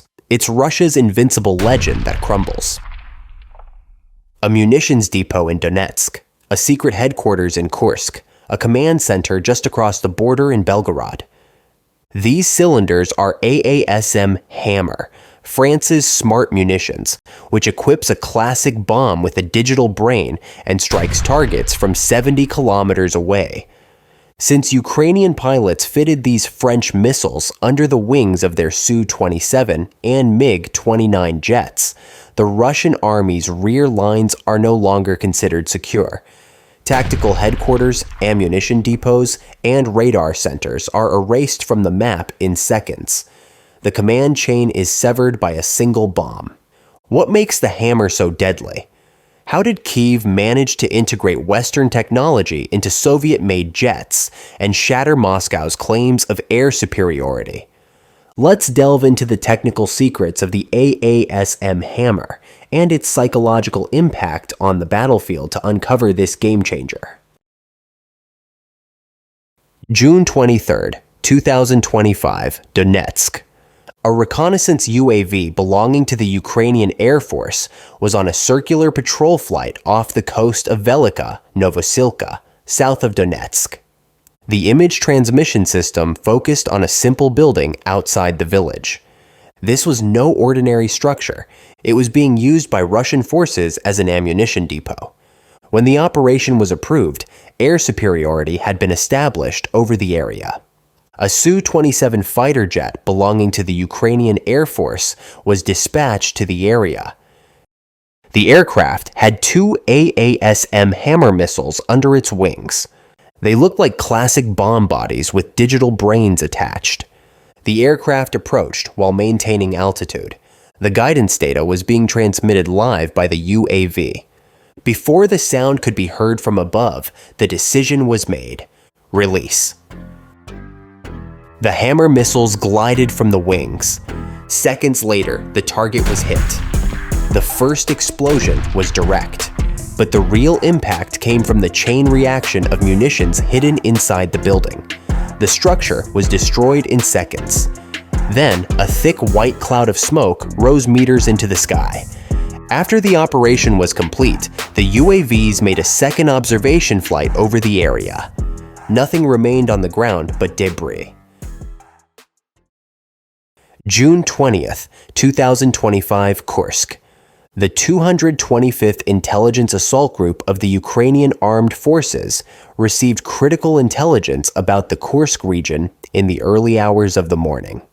It was determined that the Russian army was using a building in the village of Tyotkino, near the border, as a tactical headquarters. Communication traffic and observations made by unmanned aerial vehicles confirmed that the building was being used not only by an engineering team, but also by active combat personnel. The concrete structure of the building, the military transport vehicles nearby, and the constant movement of personnel indicated that this was more than just an ordinary logistics point. The command center handed over the mission to the Ukrainian Air Force. The ammunition selected for the operation was the AASM Hammer. A Ukrainian Su-27 fighter jet took off in Ukrainian airspace and turned north. The guidance data had been preloaded. The coordinates marked by the UAVs were synchronized with the Hammer's navigation system. Another aircraft prepared for the second wave was 40 seconds behind. 2 AASM Hammer bombs were released. Both were guided to strike at different angles to cause simultaneous destruction. The first hit directly shattered the roof. The second pierced the southern wall. The headquarters was blown to pieces. The ammunition and generator fuel inside the building fueled the explosion. Concrete blocks, roof panels, and support columns were thrown into the sky. The sound of the explosion echoed around Teokino. A huge cloud of smoke rose into the sky and began to spread slowly several hundred meters above. Thermal cameras detected no thermal traces of anyone still alive in the target building. The roof of the building was gone. The interior had completely collapsed. There was no chance of rescue for the personnel. As drones scanned the area a second time, Russian emergency response units were seen unable to enter the area. Another command center disappeared in the smoke. June 16, 2025, Belgorod. Units of the Infantry Assault Command affiliated with the Ukrainian Armed Forces began monitoring enemy activities near the village of Kazinka in the early morning hours. Intense personnel movement was observed in a building approximately 2 kilometers beyond the borderline. Drones detected communication antennas around the structure. Thermal images showed that the temperature inside was not stable, but continuously increasing. Intelligence units confirmed that the building was being used as a temporary command center by Russian forces. Later, a MiG-29 fighter jet belonging to the Ukrainian Air Force entered the airspace. The aircraft was carrying 2 AASM Hammer missiles in its modified payload bay. The MiG-29 approached the target at an altitude of 5,000 meters. The target was confirmed one last time with live footage provided by the UAV. Following orders from the command center, the 2 AASM Hammer missiles were launched one after the other. The first bomb pierced the roof of the building and exploded inside. The second passed through the wall and caused destruction in the main structural supports. The explosions triggered each other. The entire building collapsed in seconds. The dense cloud of smoke and dust rising into the sky was visible to the naked eye from local observation points. Fragmented concrete blocks scattered across the area, with debris spread over a 30-meter radius. None of the Russian personnel inside survived. Drones' thermal observations detected no moving heat sources in the first 5 minutes of investigation. Radio communication within the headquarters fell silent. The tactical unit chain of command was cut off. Thus, the operation was completed. So how are these operations affecting the Russian army? Ukraine's air operations are creating chaos, especially in the Russian army's chain of command. Officers at the battalion and brigade levels, left without orders on the field, may resort to panic responses, such as a total retreat or uncontrolled attacks. As the morale of the soldiers rapidly declines, Russian commanders are realizing that their positions, which they believe to be secret and secure, are actually under Ukrainian surveillance. Each bombardment cuts off the logistical lifeline of Russian troops, disrupting the delivery of fresh ammunition and supplies. As a result, Russia's summer offensive has collapsed. The Russian army has been dragged into a major disaster. Russia's plan was predictable and simple, but it was difficult to prevent under the current circumstances. The plan covered thousands of square kilometers and hundreds of thousands of soldiers. However, it was skillfully dismantled by Ukraine. The 3 most important elements of Russia's planned large-scale offensive for the summer of 2025 were: applying pressure from the north along the Sumy axis to encircle the Kharkiv defense from behind, simultaneously expanding in the Kremenia-Bakhmut-Vuhledar band in Donbass to narrow Ukraine's artillery range, and approaching the western bank of the Dnieper in the south to threaten Ukraine's Odessa exit route in the long term. The plan was approved by the Russian Armed Forces General Staff at the end of April and disseminated to the command echelons in early May under the name Summer Storm. According to the timeline available in open sources, the main force was to consist of 3 motorized divisions withdrawn from the Western Military District, 2 tank regiments from the Central Military District, and 2 brigades reinforced from the Border Guard units. An additional 22,000 contracted police officers from the Ministry of Internal Affairs and partially demobilized Wagner-style private military groups were selected for the additional personnel. The planning tables indicated a total personnel strength of 194,000, with 110,000 assigned to Donbass units, $52,000 to the Sumy direction, and the remainder allocated to supply line security. It all began at midnight on May 10th with a continuous artillery barrage on the Velika Pisarivka line in the Sumy region. After 45 minutes of intense bombardment, Russian forces deployed motorized divisions, but Ukrainian fortifications, consisting of multi-layered trenches and landmine fields dug throughout May, held firm.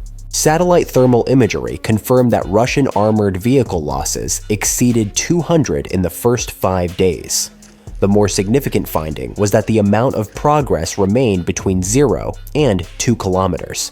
On June 14th, Ukraine's 117th Mechanized Brigade broke through Russian pressure and recaptured the settlement of Andrevka, thereby opening a pressure point on the Donbass inner line. Footage from independent camera crews on the ground showed 19 abandoned T-72B3 tanks and 7 BMP-3s at the village border. The Russian forces then waited for reinforcements instead of retreating north, which was recorded as the first break in the Sumy axis.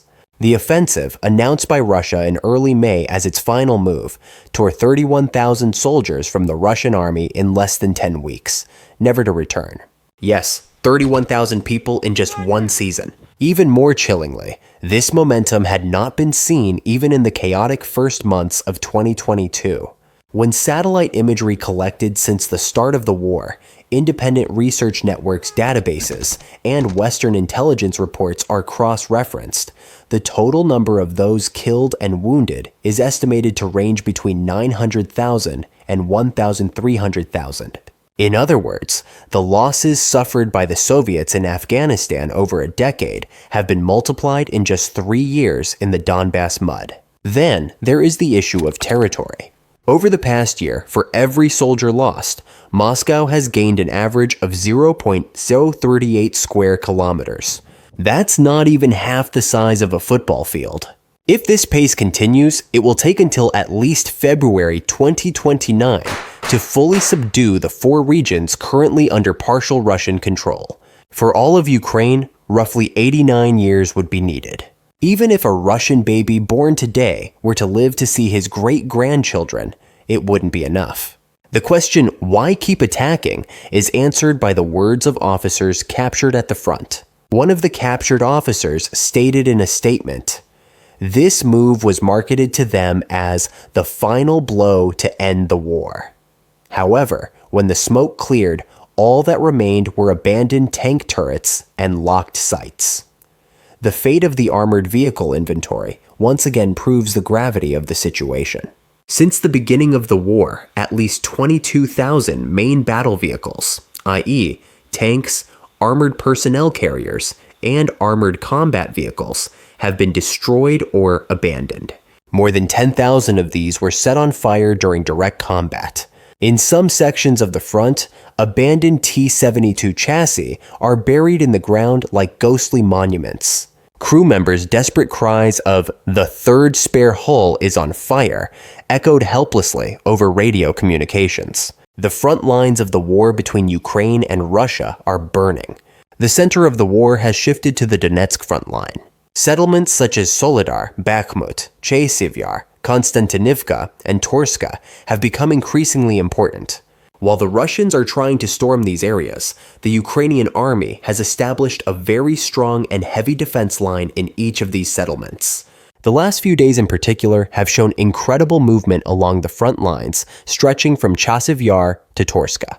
On the morning of June 30th, 2025, strategists monitoring the Donetsk front began to carefully mark a thin arc in the west-central part of the map, the Konstantinivka corridor. This is because on June 28th, two heavily reinforced Russian mechanized columns, totaling over 50 armored vehicles and approximately 200 military personnel, were stopped without even encountering a counterattack by the Ukrainian ground forces 42nd Brigade and the Air Assault Forces 71st Brigade. Within 24 hours, Ukrainian paratroopers destroyed another motorized convoy consisting of dozens of military trucks, T-72B3 tanks, and MTLB vehicles advancing behind the Chasiv Yar-Torsk line. These two shocking developments created a strategic breach at the core of Russia's 2025 summer offensive. Moscow's doctrine of gradual advancement and clearing the way with firepower has turned into heavy armored wreckage, burned out ammunition carriers, and reports of dozens of soldiers missing within a few hours. On June 30th, ISW's institutional report described the offensive momentum in Donetsk as suddenly extinguished, like a severed ley line. We will take a closer look at how the Ukrainian army achieved such success in Donetsk. But first, please subscribe to our channel, like our videos, and turn on notifications.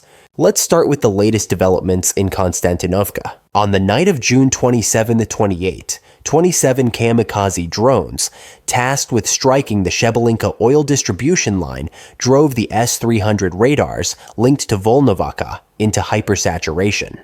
Once that line was shut down, the 19-kilometer forest steppe corridor northwest of Konstantinovka turned into a radar blackout zone. The Ukrainian army staged a feigned retreat to deceive the Russians. The 42nd Mechanized Brigade performed a fake retreat maneuver towards Siversk. The 71st Air Assault Brigade, meanwhile, used Mavic 3 drones equipped with speakers to broadcast messages assuring Russian forward reconnaissance units that the column was safe. Shortly after, the first T-90M tank was hit by laser-guided RGP-90 anti-tank drones. HIMARS rockets destroyed ammunition trucks approximately 9 kilometers behind the front lines. Within minutes, Russian KAMAZ trucks were engulfed in flames. The Russian army's losses in Konstantinovka continued to rise due to a combination of short and medium-range drones. Open-source footage and coordinate tables, later released by the 71st Brigade, showed that hundreds of Russian soldiers had been killed or wounded. The brigade's soldiers later spotted a large motorized group. The Russians attempted to launch attacks on Ukrainian lines using motorized vehicles. They tried to execute quick and agile maneuvers.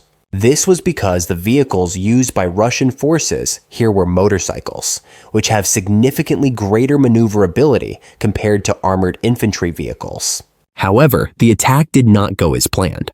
Soldiers from the 71st Air Assault Brigade successfully eliminated a large motorized military group using drones. The first motorcyclists encountered intense counterattacks from unmanned aerial vehicles. All the engines used by the Russians were destroyed, creating an obstacle for subsequent attackers.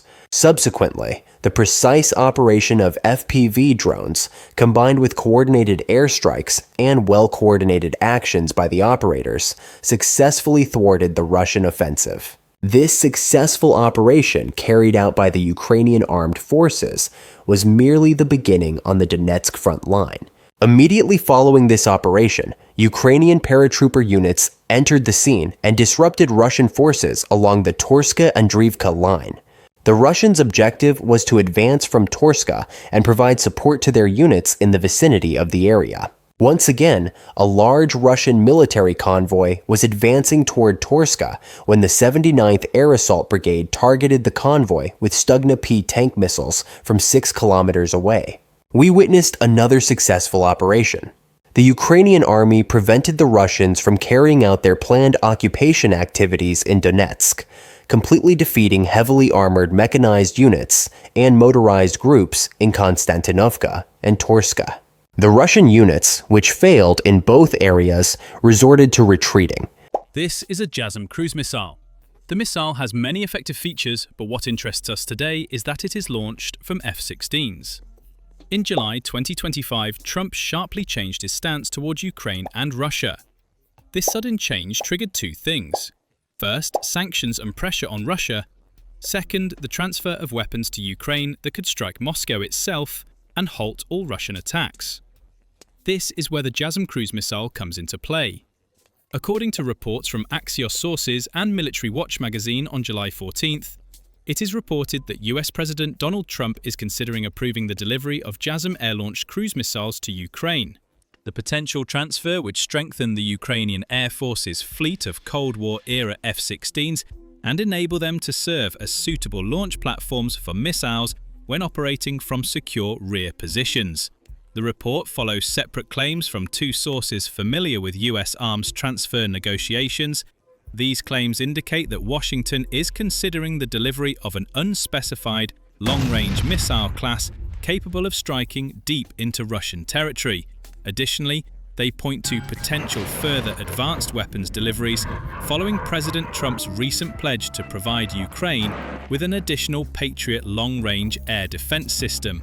Although this appears to closely coincide with President Trump's statement that he would authorize the supply of another Patriot long-range air defense system to Ukraine, there are still uncertainties. On the other hand, President Trump had also pointed to the delivery of other advanced weapons systems at that time. Some sources refer to attack missiles, while others claim that these weapons have a range capable of striking targets as far as Moscow. Some even explicitly state that these are JASSM cruise missiles. All these reports point to one requirement. The missiles must have a range of at least 500 kilometers to reach Moscow from the Ukrainian border. So, if the US supplies Ukraine with long-range missiles, what else could hit Moscow besides the JASSM-er? The US has announced that it will sell approximately $10 billion worth of weapons to its NATO allies in the first wave, including missiles, additional air defense systems, and artillery shells. But the nature of the offensive weapons has not yet been clarified. Although the AGM-158 JASSM cruise missile is considered the most likely candidate for potential transfer from the US to Ukraine, there are alternatives. These include converting the bombs into JSOWER missiles with a range of up to 550 kilometers, and the completely new PRSM system. Although the range of the missiles varies depending on the version, such a transfer would undoubtedly be a nightmare for Moscow. Developed by Lockheed Martin, the Joint Air-to-Surface Standoff Missile is a missile designed to penetrate dense air defense networks and eliminate high-value, hardened targets. At the same time, the JASSM is a low-observable, long-range, air-launched cruise missile. It flies at low altitudes and silently, carrying a 450-kilogram warhead designed for precision destruction rather than area damage. The original AGM-158A version, with approximately 2,000 units produced, has a range of up to 370 kilometers and carries a 450-kilogram WDU-42B penetrator warhead. The missile resembles Ukraine's existing Storm Shadow or Scalp systems in many ways, particularly in terms of stealth technology and targeting methods, such as infrared seeker heads and image-matching algorithms to verify the target's contours. The JASSM-ER variant extends the range to over 900 kilometers. So, JASSM-ER variant extends the range. These are not symbolic weapons. These are precision-guided cruise missiles, capable of reaching enemy territory at a distance of approximately 1,000 kilometers, evading radar and delivering deep strikes. They can destroy hardened command bunkers, airfields, radar installations, logistics centers, and ammunition depots with such precision that they redefine the concept of strategic depth. This is sufficient to strike nearly all Russian facilities between Belgorod and Volgograd, even from the depths of Ukrainian airspace. But this weapon is only as powerful as the platform that launches it. This is where the F-16 comes in. Long dependent on old Soviet platforms such as the Su-24 and Su-27, Ukraine's Air Force is currently being rebuilt with Western aircraft. F-16 deliveries are continuing, pilots are undergoing advanced training, and air bases are being upgraded to NATO standards. The AGM-158B JASSM-ER, with its ability to reach Moscow, fits the profile of a weapon that the US could realistically transfer to Ukraine.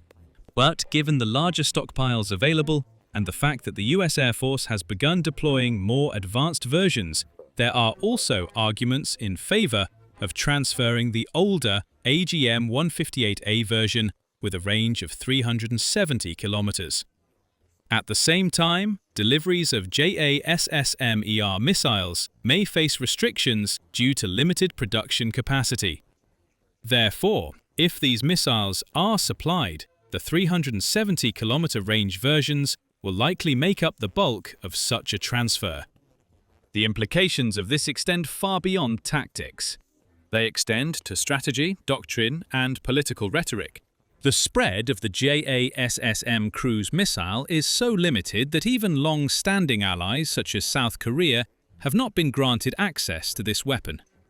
But now Ukraine may be next in line. This is not the only option being considered. In September 2024, there were active discussions about the possibility of Ukraine receiving approximately 500 kilograms Raytheon AGM-154 JSOW precision-guided glide bombs.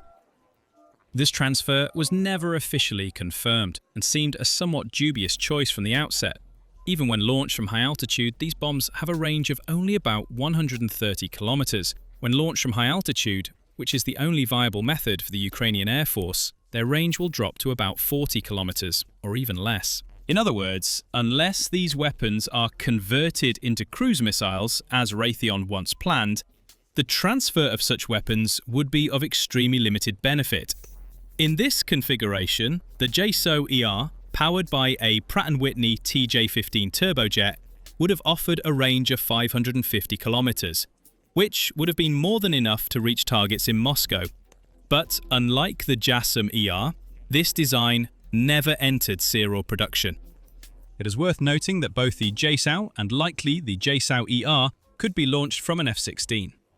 If the conversion of existing JSOW bombs into JSOW-ER missiles can be completed relatively quickly with minimal modifications, and considering the potential availability of stockpiled bombs, this solution appears promising. The last option, albeit unlikely, is the transfer of the newest PRSM, or Precision Strike Missile System.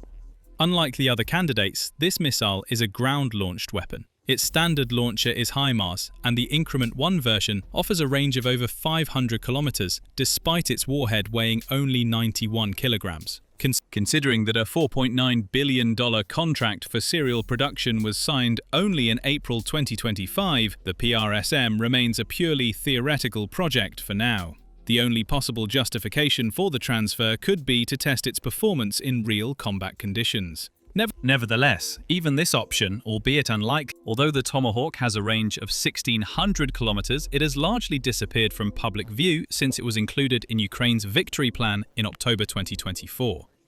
Nevertheless, when asked whether he would, although Trump said that long-range missiles were not an option for Ukraine, Washington Post columnist David Ignatius suggested that a small batch of US-made MGM-140 Army Tactical Missile System ATACMS short-range ballistic missiles could be used to strike deep inside Russia.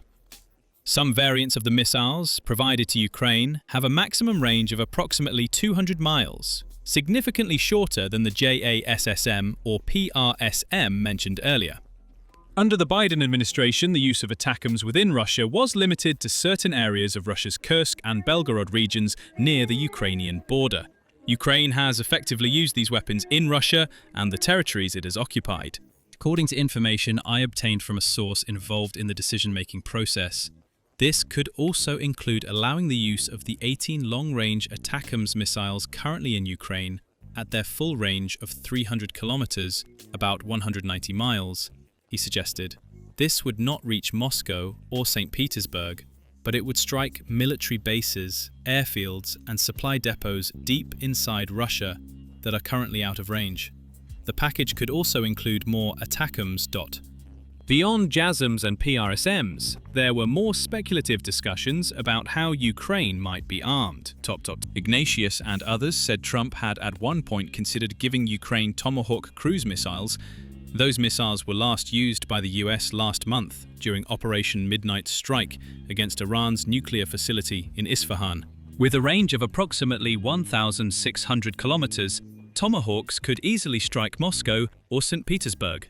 They were included in the talks until Friday, Ignatius explained.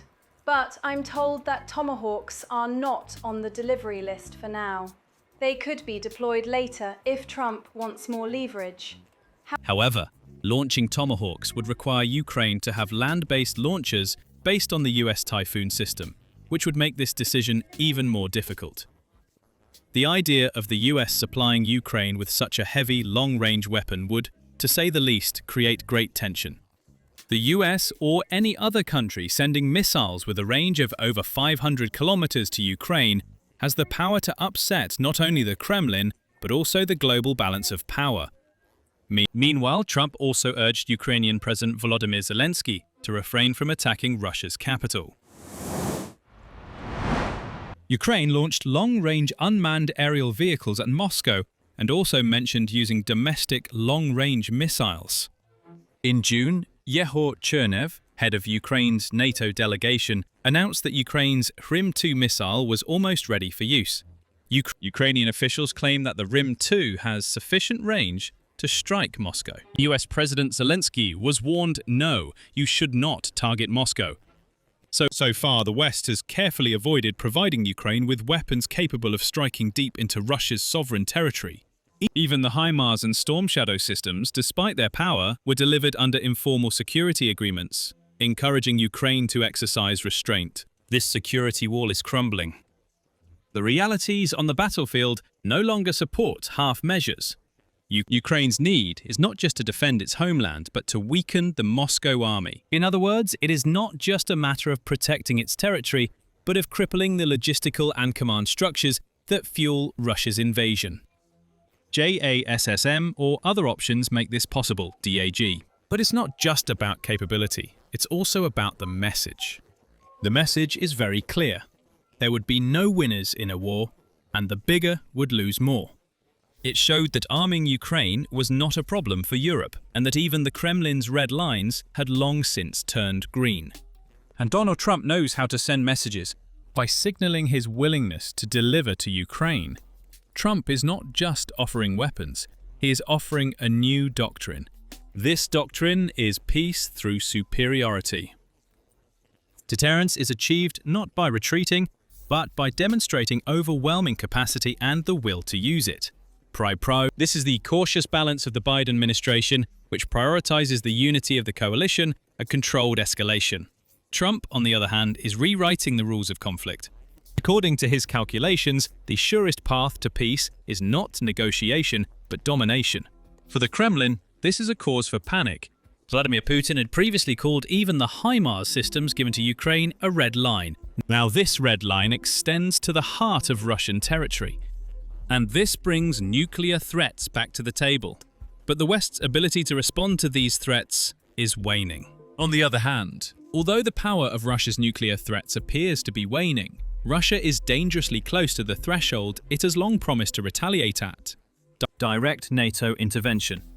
It is not yet clear whether this threat is credible, but even the mere mention of this threat is a sign that Moscow understands how narrow its margin for error has become. And this is undoubtedly not a move in isolation. NATO countries have already begun to shift their stance. Germany is increasing its air defense exports. The United Kingdom is providing joint ammunition training to Ukrainian pilots. Poland has approved the forward deployment of US assets just a few kilometers from the Ukrainian border.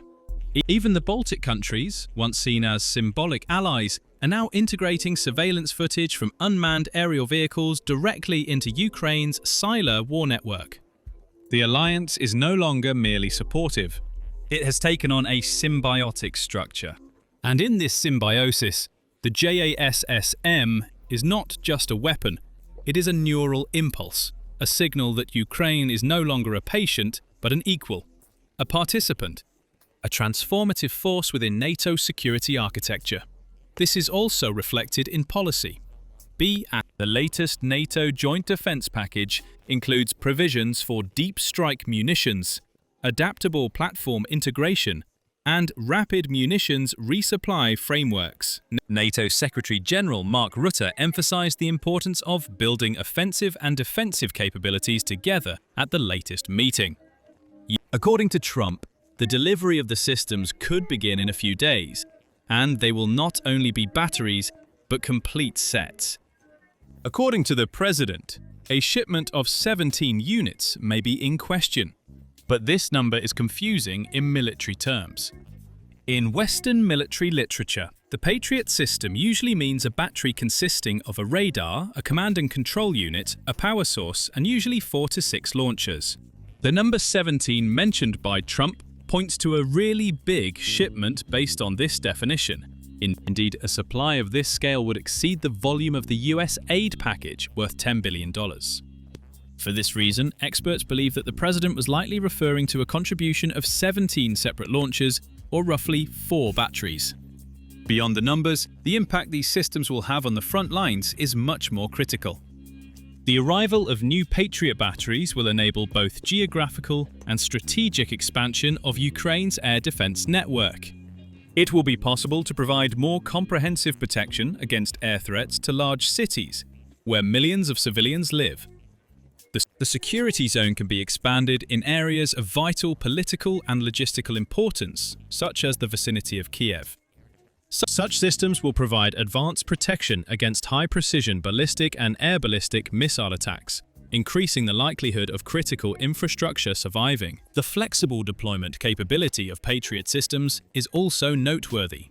In addition to a full battery, mini batteries can be formed from pairs of launchers. These can serve as mobile air defense elements capable of continuously changing positions in specific sectors against mobile air threats. This allows for active air defense pressure to be established at the tactical and operational levels, going beyond static defense lines. Another development that has recently been reported in the media, although unconfirmed, is the concept of a mobile Patriot. According to the claim, the Ukrainian armed forces deployed a single Patriot system near the front line, inflicting serious losses on the Russian Air Force. If Ukraine increases the number of Patriots at its disposal, it may become possible to move these systems to the front line or areas close to the Russian border in a similar manner. In this context, Germany has taken a remarkable step. But Berlin has agreed to send some of the Patriot systems it has already added to its own army's inventory directly to Ukraine. Statements made by German Defense Minister Boris Pistorius during his visit to Washington indicate that this decision was planned well in advance and made in consultation with the Pentagon. During his meeting with US Defense Secretary Pete Hegseth, Pistorius clarified Germany's position in responding to urgent needs, saying, "Our own production line is currently not capable of supplying a separate system to Ukraine, but given the current urgency, we can purchase 2 Patriot systems from the US." Following this announcement, the Norwegian government took a similar step and offered to purchase a 3rd Patriot battery from the US and deliver it to Ukraine. Thus, a new European Patriot consortium has emerged, not only through donations or transfers, but also through direct purchases from the American defense industry. In short, the door is open, politically, tactically, logistically. All that remains now is the choice. And once that choice is made, it triggers a series of consequences. The advantages for Ukraine are enormous. The ability to attack Russia's rear areas reduces the pressure on the front lines. Supply depots are eliminated, command centers are destroyed, reinforcements are stopped.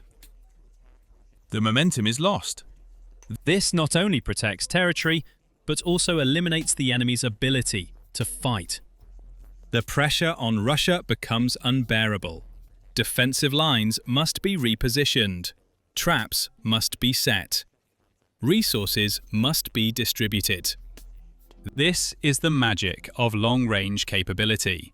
It forces the enemy to defend before firing a shot. But with this magic comes risk. Thank you for watching. We will send them Patriots, which they desperately need. The most encouraging news for Ukraine in recent days has arrived. It was not announced by sirens or launched by satellites.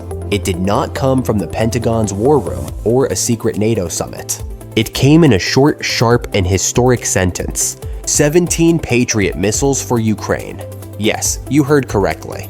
The US has announced that it will deliver 17 Patriot missile systems to Ukraine as part of a massive $10 billion arms package and bilateral arms deal with NATO allies.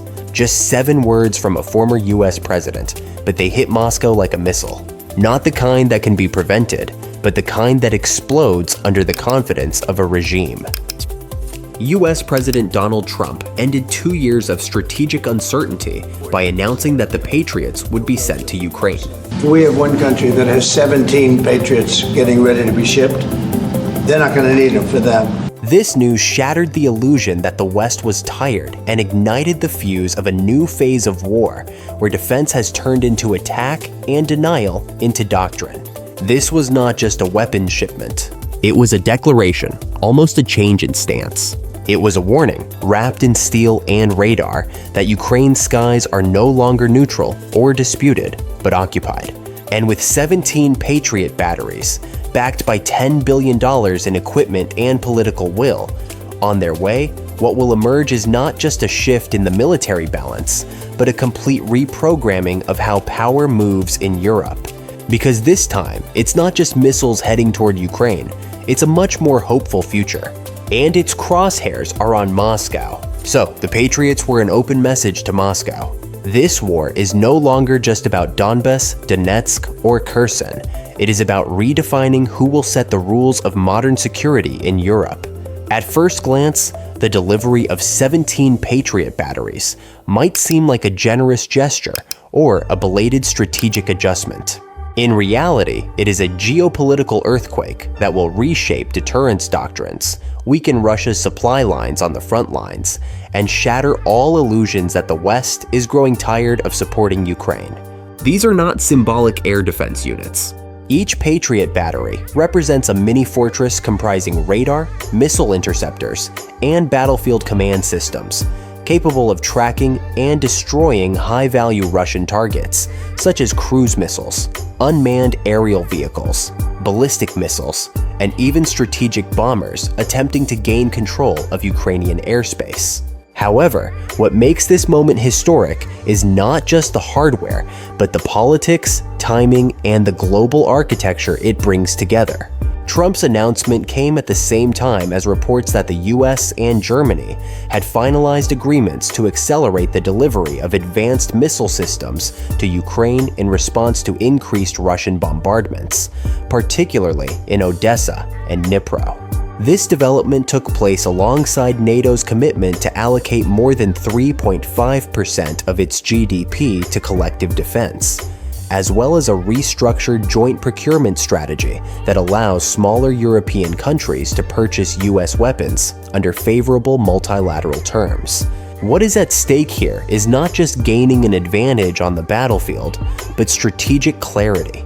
Over the past 2 years, Western leaders have been cautious in the face of escalation. Expressions such as lethal aid, support that will not lead to escalation, and strategic ambiguity dominated statements. That period is now over. With the consensus reached among NATO defense ministers and growing bipartisan support in Congress, Trump has reversed the script. The delivery of Patriot systems is not just a transfer of weapons, but also a sign of determination, a declaration that Ukraine's airspace is no longer up for debate. These systems not only shoot down missiles, but also change the enemy's behavior. Russia, which has grown accustomed to launching Kaliber, Kinjal, and Shahed unmanned aerial vehicles with loose coordination in Ukraine's airspace, now faces a dense, mobile, and multi-layered air defense network stretching from Lviv to the Black Sea.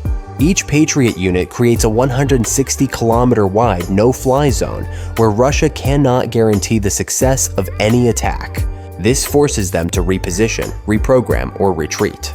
But more importantly, the decision to arm Ukraine with 17 Patriots breaks a threshold that Russia has long relied on. The belief that NATO would never take the risk of providing Ukraine with assets capable of directly stopping Russia's core offensive tools. This assumption appears to have collapsed. Meanwhile, Moscow's strategic calculations are also beginning to unravel. In Russia's security circles, the announcement triggered a series of emergency briefings. Satellite data showed that the flight paths of bombers had been changed. Russian state media shifted to damage control, claiming that Patriot deliveries would be ineffective and defenseless against Russian hypersonic systems. However, behind the noise, Russian military bloggers confirmed what their generals already knew. The Patriot systems have proven themselves. Over Kiev, they intercepted more Kinzhal missiles than any other defense unit on record. A single battery can change the course of a war. What do you think 17 batteries can do? This is a paradigm shift. But the drama doesn't end there. Trump's support came with a 50-day ultimatum to Moscow. According to international media sources, this silent but powerful warning means that if the missile attacks continue, the West will escalate further, perhaps irreversibly. That Russia's long-range missile systems will be directly targeted, and that Ukraine will be equipped with attack systems capable of penetrating deep into Russian territory. For Putin, this is not just pressure, it is a countdown. And with each passing day, it brings the Kremlin closer to a red line that cannot be concealed with rhetoric. This red line now includes economic sanctions. NATO allies are preparing a coordinated escalation of sanctions against countries financing Russia's war machine. Under the new law, all countries importing discounted Russian oil, including India, China, and a handful of Gulf countries, will face a 500% retaliatory customs duty if these funds are linked to military spending. This is not financial diplomacy, but an economic siege war. The goal is simple: to drain Russia's war chest, choke its logistics, and strangle its industrial base. While sanctions have been criticized for being too slow or insufficient, the next phase is different. It is being implemented algorithmically through AI-supported financial intelligence systems that track targeted, fast, and ruble-convertible cash flows and automatic oil shipment records. In this economic arena, every tanker becomes a potential weapon. However, at the heart of this change lies Ukraine's transformation from a passive aid recipient to a player in the arms market. The new framework, announced alongside the arms deal, enables Ukraine to purchase US and NATO weapons through a special security bond system that uses future economic outputs, such as rare mineral exports and agricultural yields, as collateral. Ukraine is not merely arming itself. It is investing in its own weapons, its own future, and reshaping the mechanics of 21st century war economies. Germany, which has long hesitated to approve systems with offensive capabilities, has also joined this model. For every Patriot system delivered, a proportional share is allocated to allied production facilities in Europe. This is not just a transfer of steel. It marks the beginning of a new military-industrial complex centered in Kyiv, Berlin, and Washington. And Russia has taken notice. According to information leaked from within the Kremlin, there are bottlenecks in mobilization, a decrease in Iskander stockpiles, and delays in Shahed integration programs due to disruptions in Iranian factories caused by Israeli airstrikes. Moscow is no longer just fighting on Ukrainian soil. It is fighting to survive in a world that has left its Soviet-era doctrines technologically obsolete. And with every Patriot truck entering Ukraine, this chasm widens further. Ukrainian forces are already changing their doctrines. All of this is thanks to the Patriots. Patriot systems are being layered with German Iris-T units and Norwegian NASAMS, creating vertical defense layers with different intercept ranges. At the tactical level, mobile unmanned aerial vehicle battalions are coordinating with radar scans to lure Russian missiles into Patriot engagement zones, effectively turning each system into a strategic trap. At the command level, Ukraine's AI-powered war cloud Scylla, developed over the past year, is now receiving real-time telemetry data from these new systems. This provides Ukrainian generals with a previously unimaginable predictive advantage. Meanwhile, the Patriots are not just detecting threats, they are predicting them. The system plays war games in real time to determine the likelihood of interception, and immediately recommends adaptable countermeasures. With the integration of Patriot data, the battlefield is transforming into an open-source chessboard where every move is recorded, analyzed, and responded to within seconds. What was once characterized by trench warfare and missile attacks is now shaped by data speed, signal hierarchy, and machine-driven reflexes.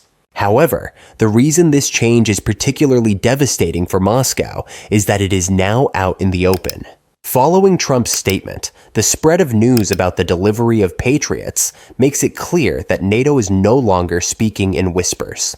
The alliance is now publishing live updates on weapons delivery programs, field preparations, and the scope of attacks. Satellite images of Patriot deployment corridors have been made public to demonstrate the transparency of deterrence. The issue is no longer just stopping Russia, but showing Russia that it cannot move without being monitored, mapped, and countered. In response, Putin has escalated his nuclear rhetoric and threatened unpredictable consequences if Western arms shipments continue. However, the world has heard these threats before. What is different now is the global fatigue towards such behavior. There has been little reaction from countries seen as Russia's allies on this issue. China is maintaining its silence. India has clearly distanced itself from the Kremlin's strategic ambitions. Even Iran, long seen as a reliable supplier of unmanned aerial vehicles, has slowed down its exports under Western pressure, fearing further isolation. Putin's threats no longer instill fear, they expose his weakness. They underscore how few cards the Kremlin has left to play. Meanwhile, Ukraine's military-industrial base is growing rapidly. New unmanned aerial vehicle factories have opened in Vinnytsia, Kharkiv, and Rivne within a few months.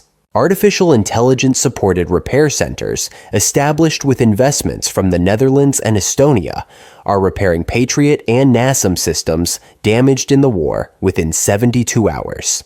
The joint production of guidance systems, targeting software, and modernized mobile launchers has already begun. This is not just logistics, it is real-time self-sufficiency. For the first time in the war, Ukraine is able to sustain its defense without waiting for support from allies. Weapons are domestically produced. We are witnessing a model of capacity dominance. The future has already been planned. And it's not just Ukraine that's benefiting from this. The NATO alliance has never been this united. Small countries like Latvia, Slovenia, and Slovakia, once seen as peripheral states, are now part of joint procurement programs. Weapons deliveries are faster. Training processes are smoother. Battlefield analytics have been centralized. Interoperability is no longer a goal, but a fundamental requirement. When Trump stood beside Zelensky and nodded as the Ukrainian president outlined not just a need, but a plan, a new page was turned. We are talking about a page where Ukraine is not just a front line, but a model. Trump's commitment to the Patriots is far from a political maneuver. It is now the cornerstone of a much deeper rearmament doctrine, which is a nightmare for Russia. Putin's air superiority, one of his most trusted forces, is disappearing. The Russian army's bombing strategies are collapsing. Russia's geopolitical influence in Ukraine and even across Europe is waning. Already weakened by the withdrawal of its shadow fleet and a depreciating ruble, its economy is now being squeezed by a Western coalition that has decided to put everything on the line. The Patriots are not the end, they are the beginning.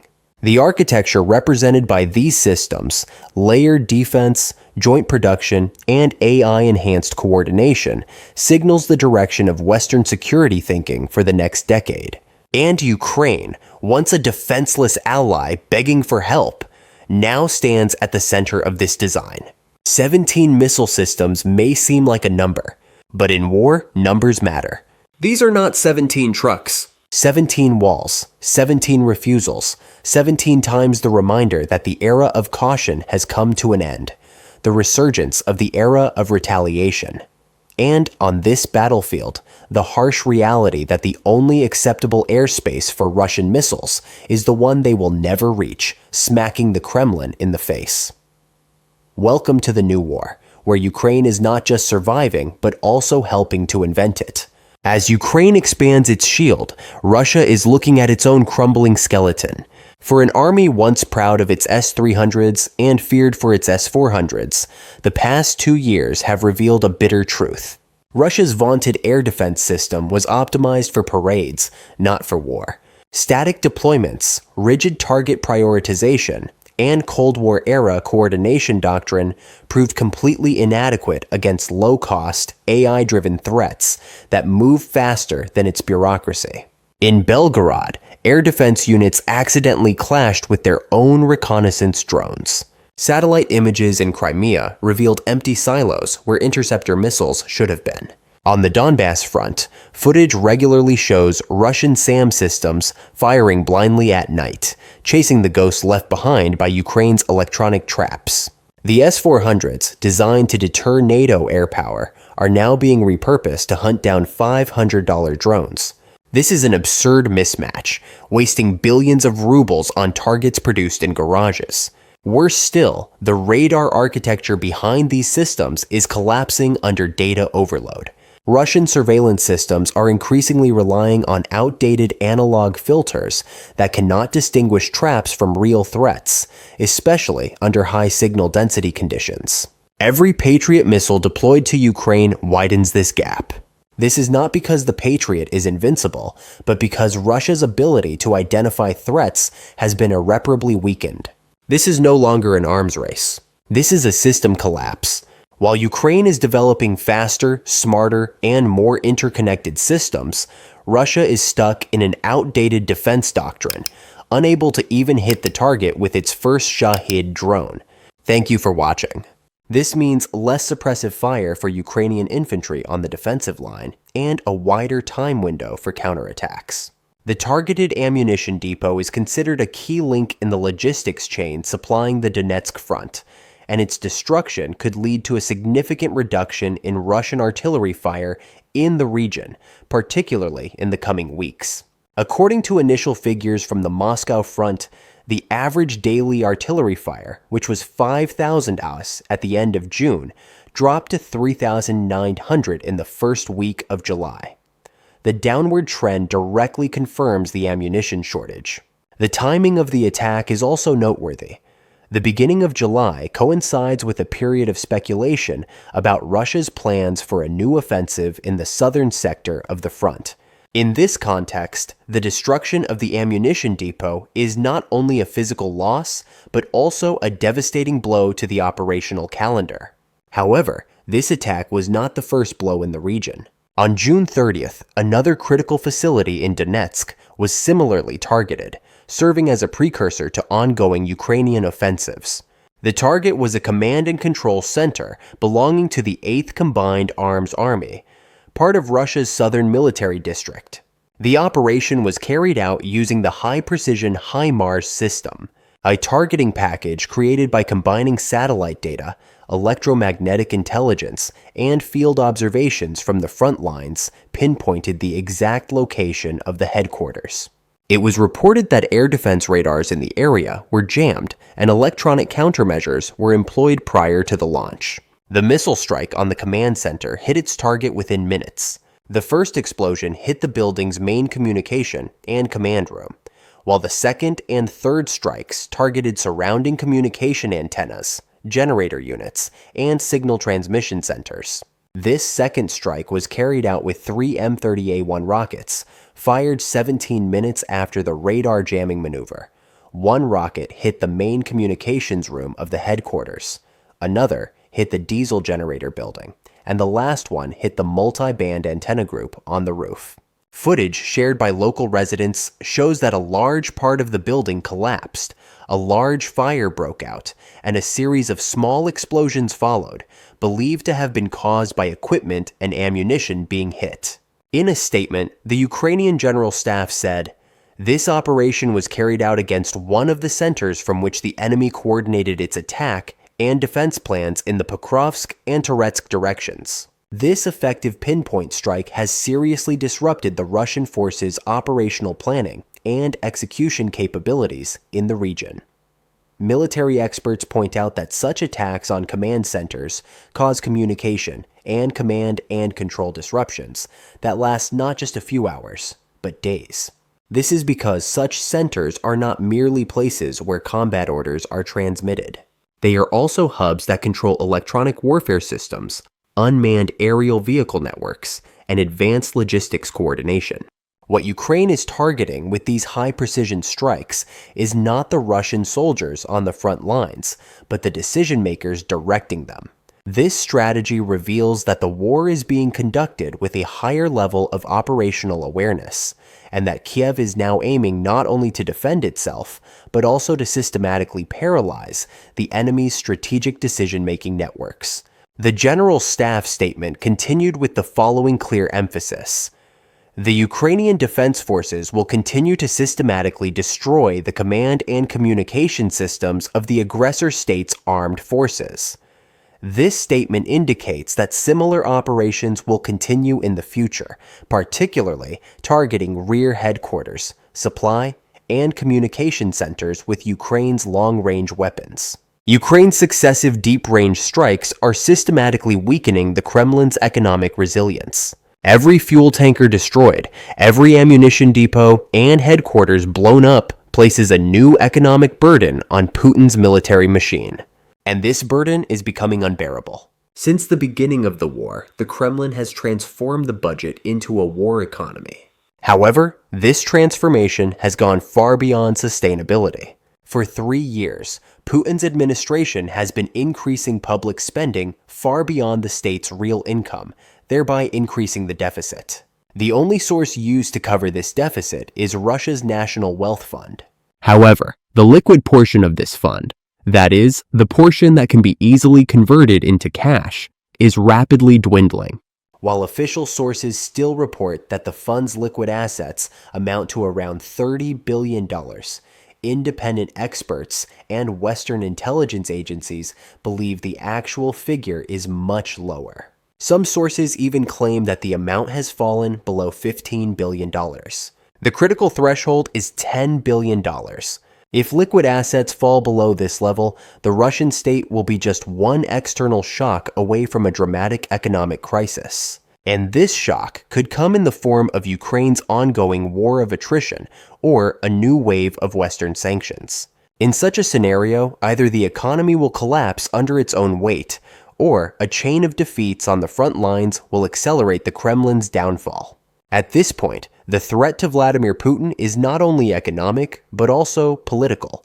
The oligarchs, who are the real power center and hold Russia's large companies and financial system in their hands, may lose confidence in the Kremlin leader when they realize that state reserves have fallen to dangerous levels. This is the moment when the throne is lost in autocratic regimes. Putin's loss of control could stem not only from military failure, but also from threats to the economic interests of his own elite class. For oligarchs, loyalty is limited to wealth. If the person at the head of the Kremlin becomes a threat to their wealth, the system will quickly move to replace him. For all these reasons, it is predicted that Putin will be forced to cut spending not in 2026, but much earlier. This process will most likely begin in the fourth quarter of 2025. In fact, available data shows that the Kremlin has begun to delay payments to some ministries and defense industry subcontractors and has suspended some strategic investments. This is a clear sign that the war has turned into an economic race. Putin's armored vehicles may be destroyed on the battlefield. But a much quieter, much more dangerous destruction is taking place in Moscow's budget offices. Ukraine, meanwhile, has undergone an unprecedented transformation since February 2022. It is no longer just a country that is resisting.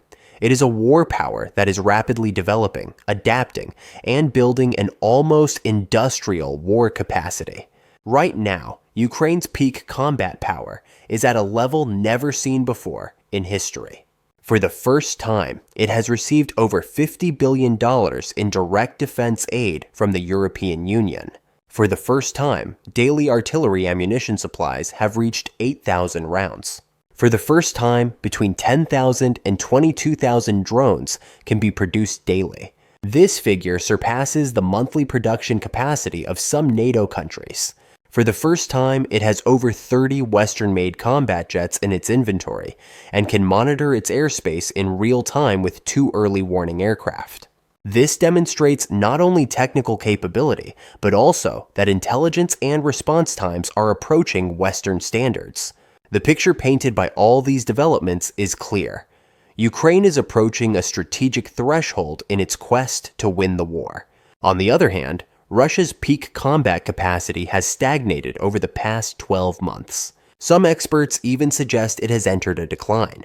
Militarily, Ukraine is rising, while Russia remains stagnant. These two trends will inevitably intersect at some point, and that intersection will determine the fate of the war. Putin wants to delay this intersection at any cost, because at that point, Ukraine will not only have technical superiority, but also psychological and strategic initiative. However, Ukraine is trying to reverse this process.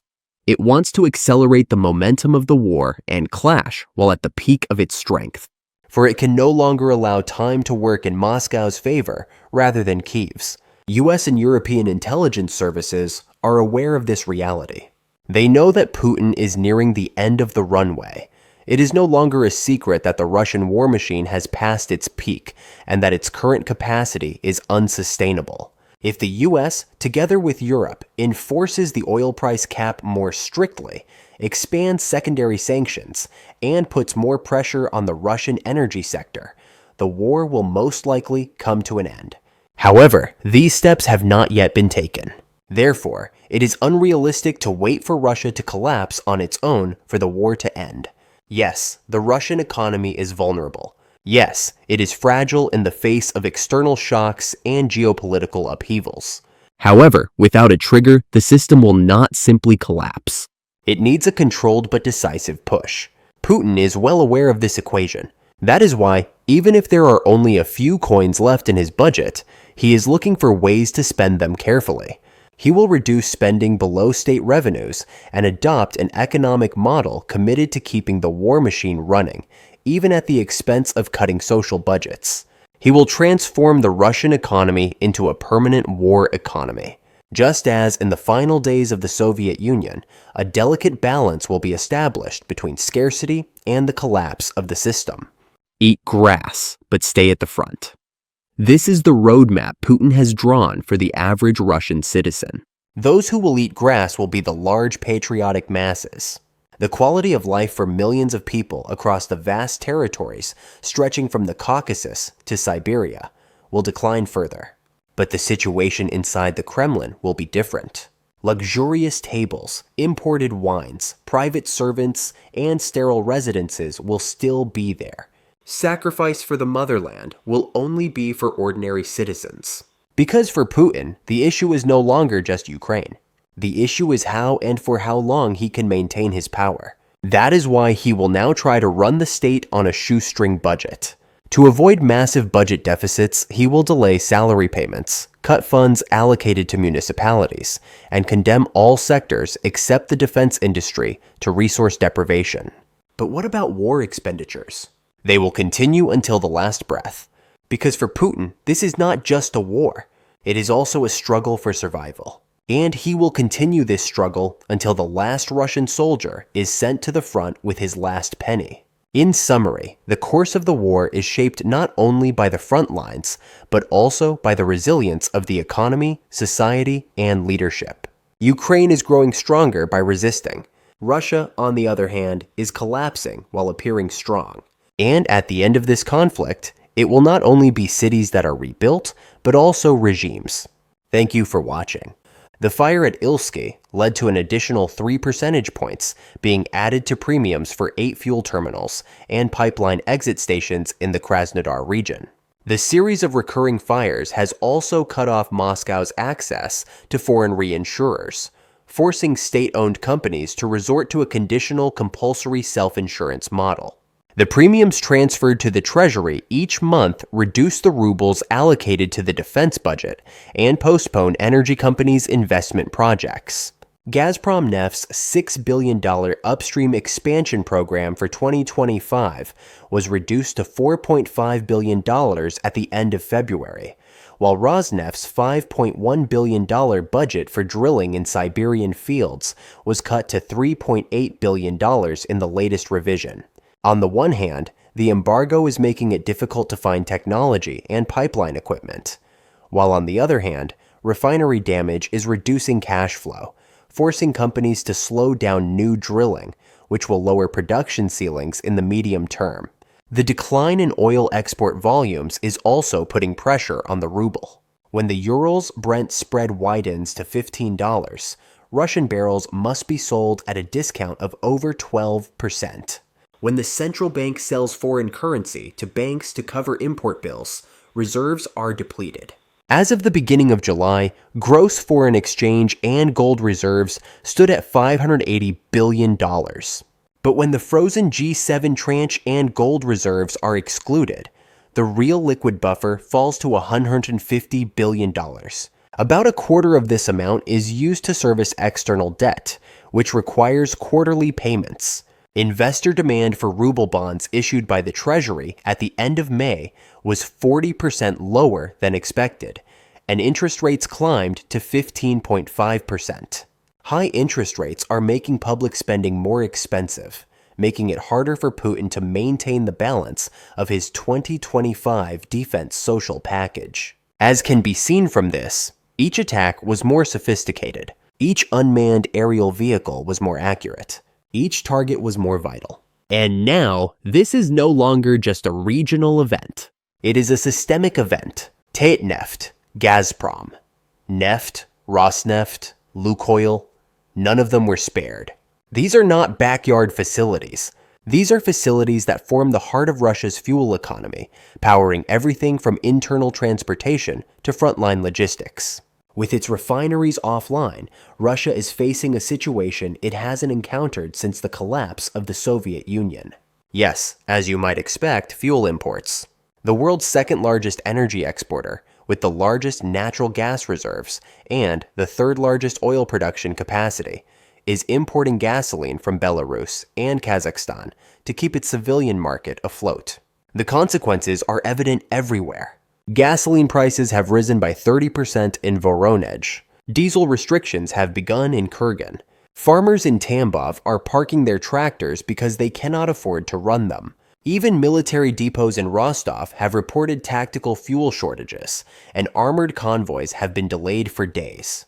The effects are immediately felt at the front. Russian mechanized units, which used to change shifts every 72 hours, are now holding their positions for twice as long and waiting for fuel. A motorized division burns 350,000 liters of diesel fuel on a day of intense fighting. The 30% reduction in fuel deliveries to the front from Ilsky amounts to approximately 36,000 MWAS barrels, which theoretically means fuel rationing for 12 motorized divisions, or 4 heavy armored corps. Filling this gap by train from the Ufa and Omsk refineries doubles freight costs and extends the length of the rail line vulnerable to attack. Ukrainian railway sabotage teams have been sabotaging relay cabinets on the Kursk-Voronezh line since May. As the number of fuel wagons increases, so does the density of soft targets. Logistical tensions are pushing Russian command centers toward a schedule of rationing supplies and fuel rather than accelerating operational plans. The pace of armored follow-up attacks on the ground is slowing, while the duration of fire missions assigned to artillery batteries is shortening. Helicopter fleets are unable to fly due to the deterioration or unavailability of aviation-grade kerosene. Jet fuel deliveries to air bases in Crimea have been cut off. Russia's entire southern logistics command is literally running on its last drop of fuel. But the effects extend beyond battlefield logistics. They are reaching the social fabric of the Russian Federation. For months, Kremlin propagandists have been promising citizens that the war is being fought elsewhere, far from their homes as a geopolitical chess match. This illusion is now burning along with the refinery towers. Videos of fuel lines stretching for miles, viral posts showing the darkened skies over bombed industrial parks, and leaked footage of regional governors begging Moscow for emergency fuel shipments. All of this is showing the public that the war has come to their doorstep. The erosion of energy revenues is also shaking up the Kremlin's internal political equation. Russia's budget still relies on oil and gas taxes. Non-energy revenue is stuck at 38%. War spending eats up a third of total budget expenditures. When oil prices fall, this spending creates a financing gap. The Putin administration is turning to the National Wealth Fund to close the gap. However, the amount of liquid ruble-denominated foreign assets in the fund fell to $32 billion in the February update. Various bank reports imply that the actual cash is less than half of that. As the liquid buffer approaches a critical threshold, the Kremlin's ability to buy elite support narrows. Oligarch capital shifts from rubles to foreign currency. Capital outflows accelerate, the ruble weakens, and a vicious cycle begins. A $5 per barrel revenue shock alone creates a budget shortfall of hundreds of billions of rubles. This shortfall reached 700 billion rubles in the first half of the year. The Ministry of Economy hinted at cuts in non-essential spending in its August revision.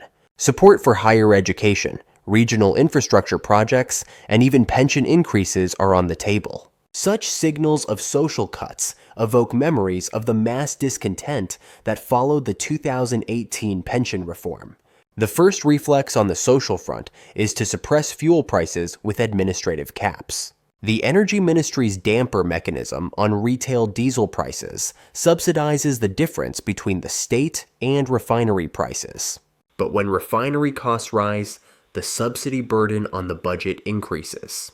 By the end of 2024, the total amount spent on the damper mechanism had already approached 2.3 trillion rubles. And what's worse, the Kremlin cannot fix this. Not in weeks, not in months, perhaps not at all, because refineries are not just steel and concrete. They consist of software, sensors, and signal controllers, most of which are supplied by Western companies such as Siemens, Honeywell, ABB, and Emerson. Due to sanctions, Russia cannot legally obtain spare parts. Due to the disruption of the supply chain, they cannot even produce black market versions on a large scale. The result is a strategic bottleneck, technological embargoes, and internal brain drain compounded by physical damage. Repair teams are working with outdated schematics. Control centers are operating with software patched together with tape. In one case, a Rosneft facility attempted to install an old SCADA backup system coded in 2003. It failed. The system couldn't interface with modern sensors. The facility is still not operational. So what will Russia do next? The answer, nothing in the short term. Moscow has begun redirecting contracts for refinery reconstruction to local subsidiaries in Tatarstan and Bashkortostan. It hopes to circumvent sanctions through companies in the region. But without access to critical imported components, such as filter membranes, catalytic converters, and high-pressure valves, these companies can do little more than make plans they cannot carry out. And even if they succeed, Ukraine's drones are not a static threat. They are evolving. Telemetry is analyzed after every attack. The code is rewritten after every miss. The target list expands with every success. Ukraine's unmanned aerial vehicle command has turned into a cycle of destruction. Attack, analyze, improve, repeat. These are not weapons. They are winged algorithms. And they are winning. In military terms, this is called strategic disruption. It's the ability to prevent an enemy from operating on the battlefield. But Ukraine has gone a step further. This isn't just disruption. It's systematic attrition. Russia isn't being stopped. It is slowly bleeding out, mercilessly. And with drone attacks becoming nearly impossible to predict, there is no reliable defense. Russia's current air defense network is optimized for traditional missile threats, not for carbon composite drones flying at 10 meters above the ground with a wingspan of 3 meters. Pantsir batteries are poorly positioned. The S-400 systems are overloaded. Short-range defenses are collapsing. The Kremlin's response so far has been one of helplessness. Regional governors are forming volunteer drone defense brigades. Civil defense forces are being armed with Kalashnikovs and binoculars. In the Leningrad Oblast, residents have been instructed to report any strange buzzing sounds near fuel facilities. This is not a 21st century war. This is the collapse of an empire, broadcast in real time. Meanwhile, Ukraine continues to escalate not in size, but in precision. Drone fleets are now integrating real-time satellite imagery, thermal target identification, and AI-assisted attack sequencing capabilities. Targeting is no longer done by people looking at maps, but by autonomous systems analyzing fuel flow patterns, thermal leaks, and sensor anomalies. An unmanned aerial vehicle doesn't just strike a refinery.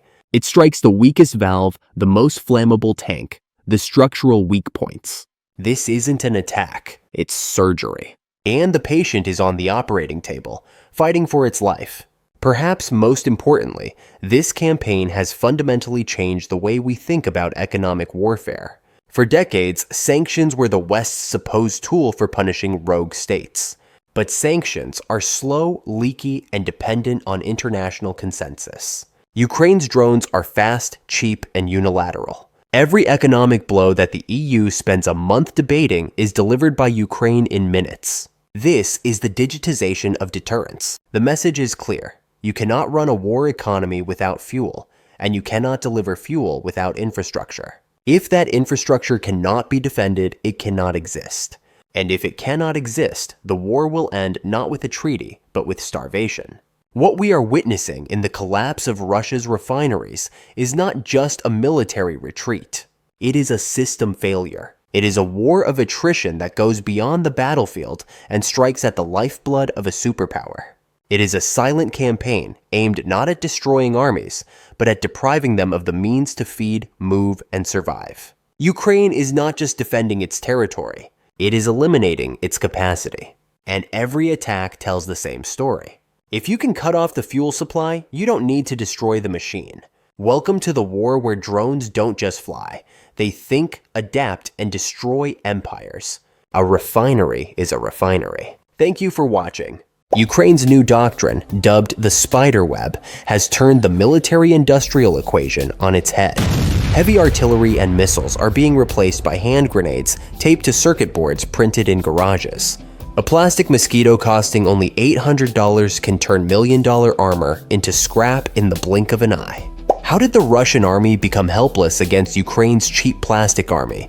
And what armor can Russia use to resist?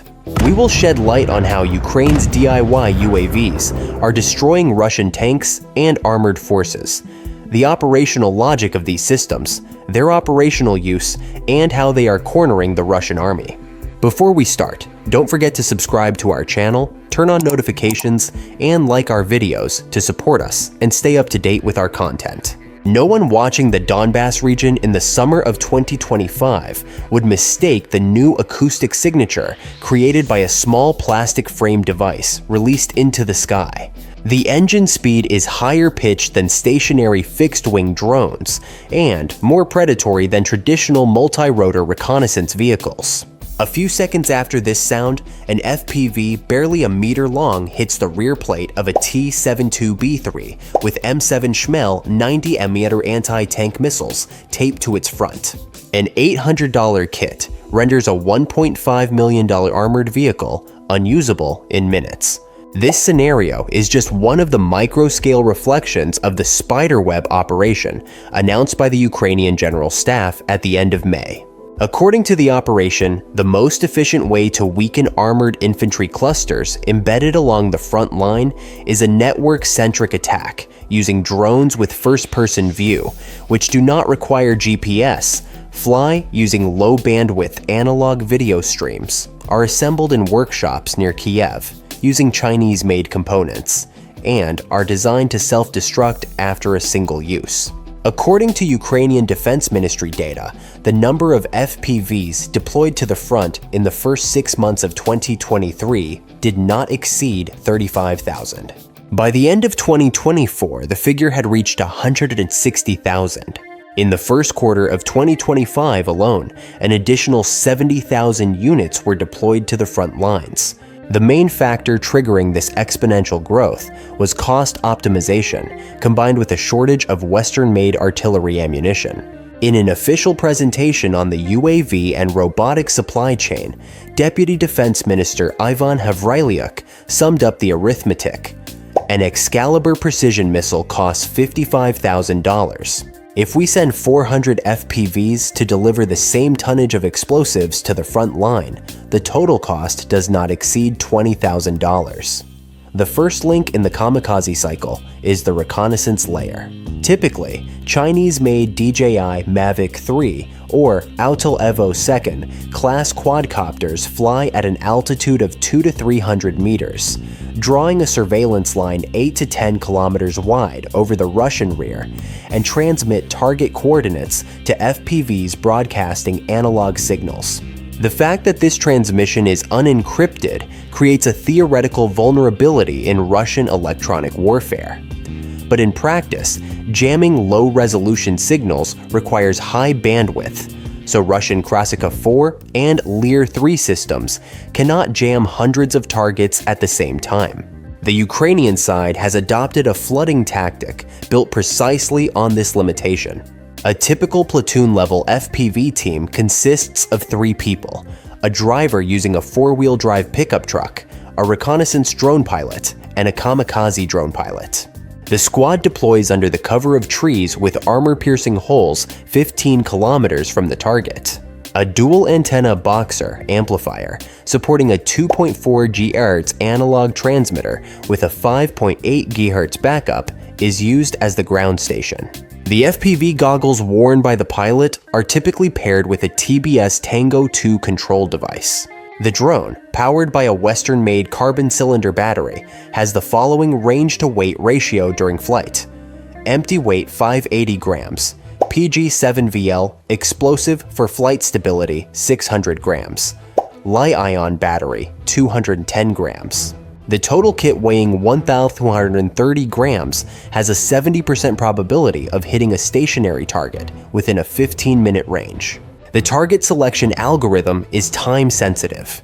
For example, Russian trucks laying mines along the northern coast of Kherson have a low thermal signature when detected by radar, so the reconnaissance pilot can best detect the truck during the thermal flare it emits while loading mines.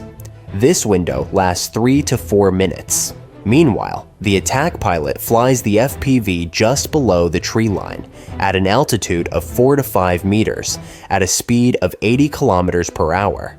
Since there is no GPS or GLONASS signal, they rely entirely on analog imagery and relative directional cues.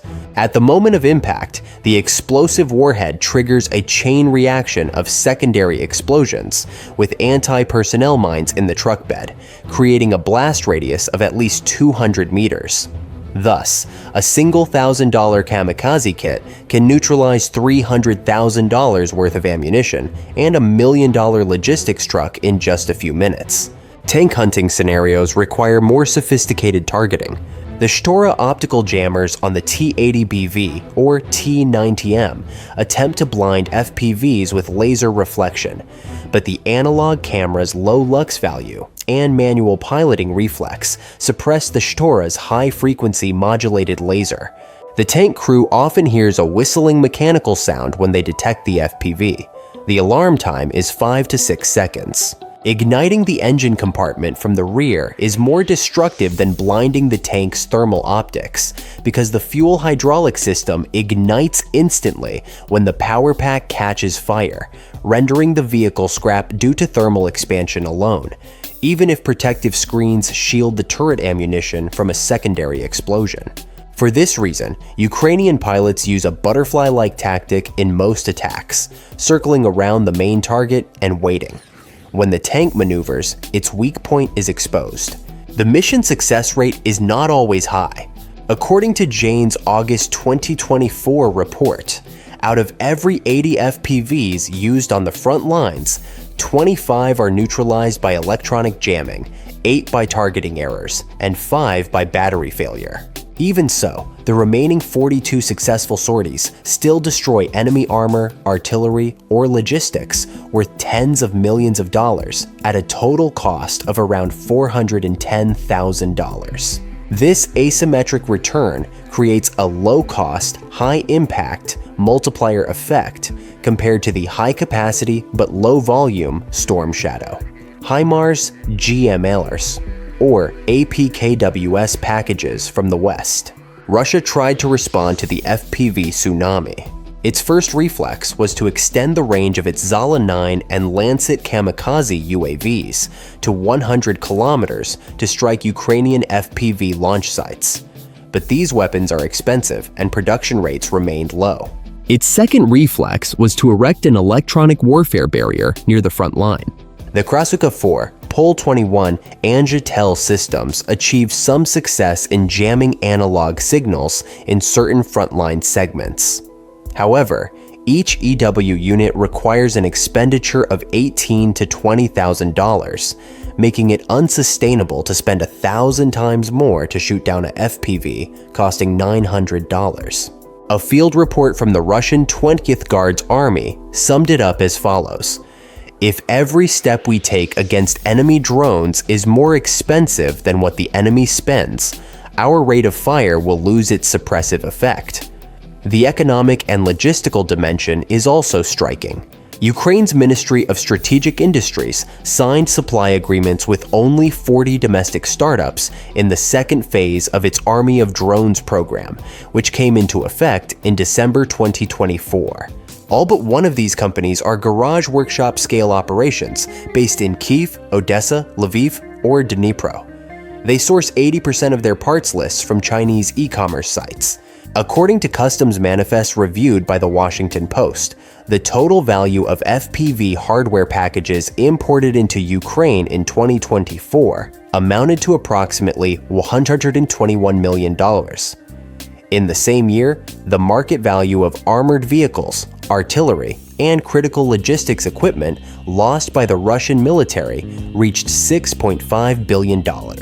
This financial asymmetry has also convinced Western defense budgets. The Pentagon added a $50 million FPV component line item to its April 2025 supplementary aid package.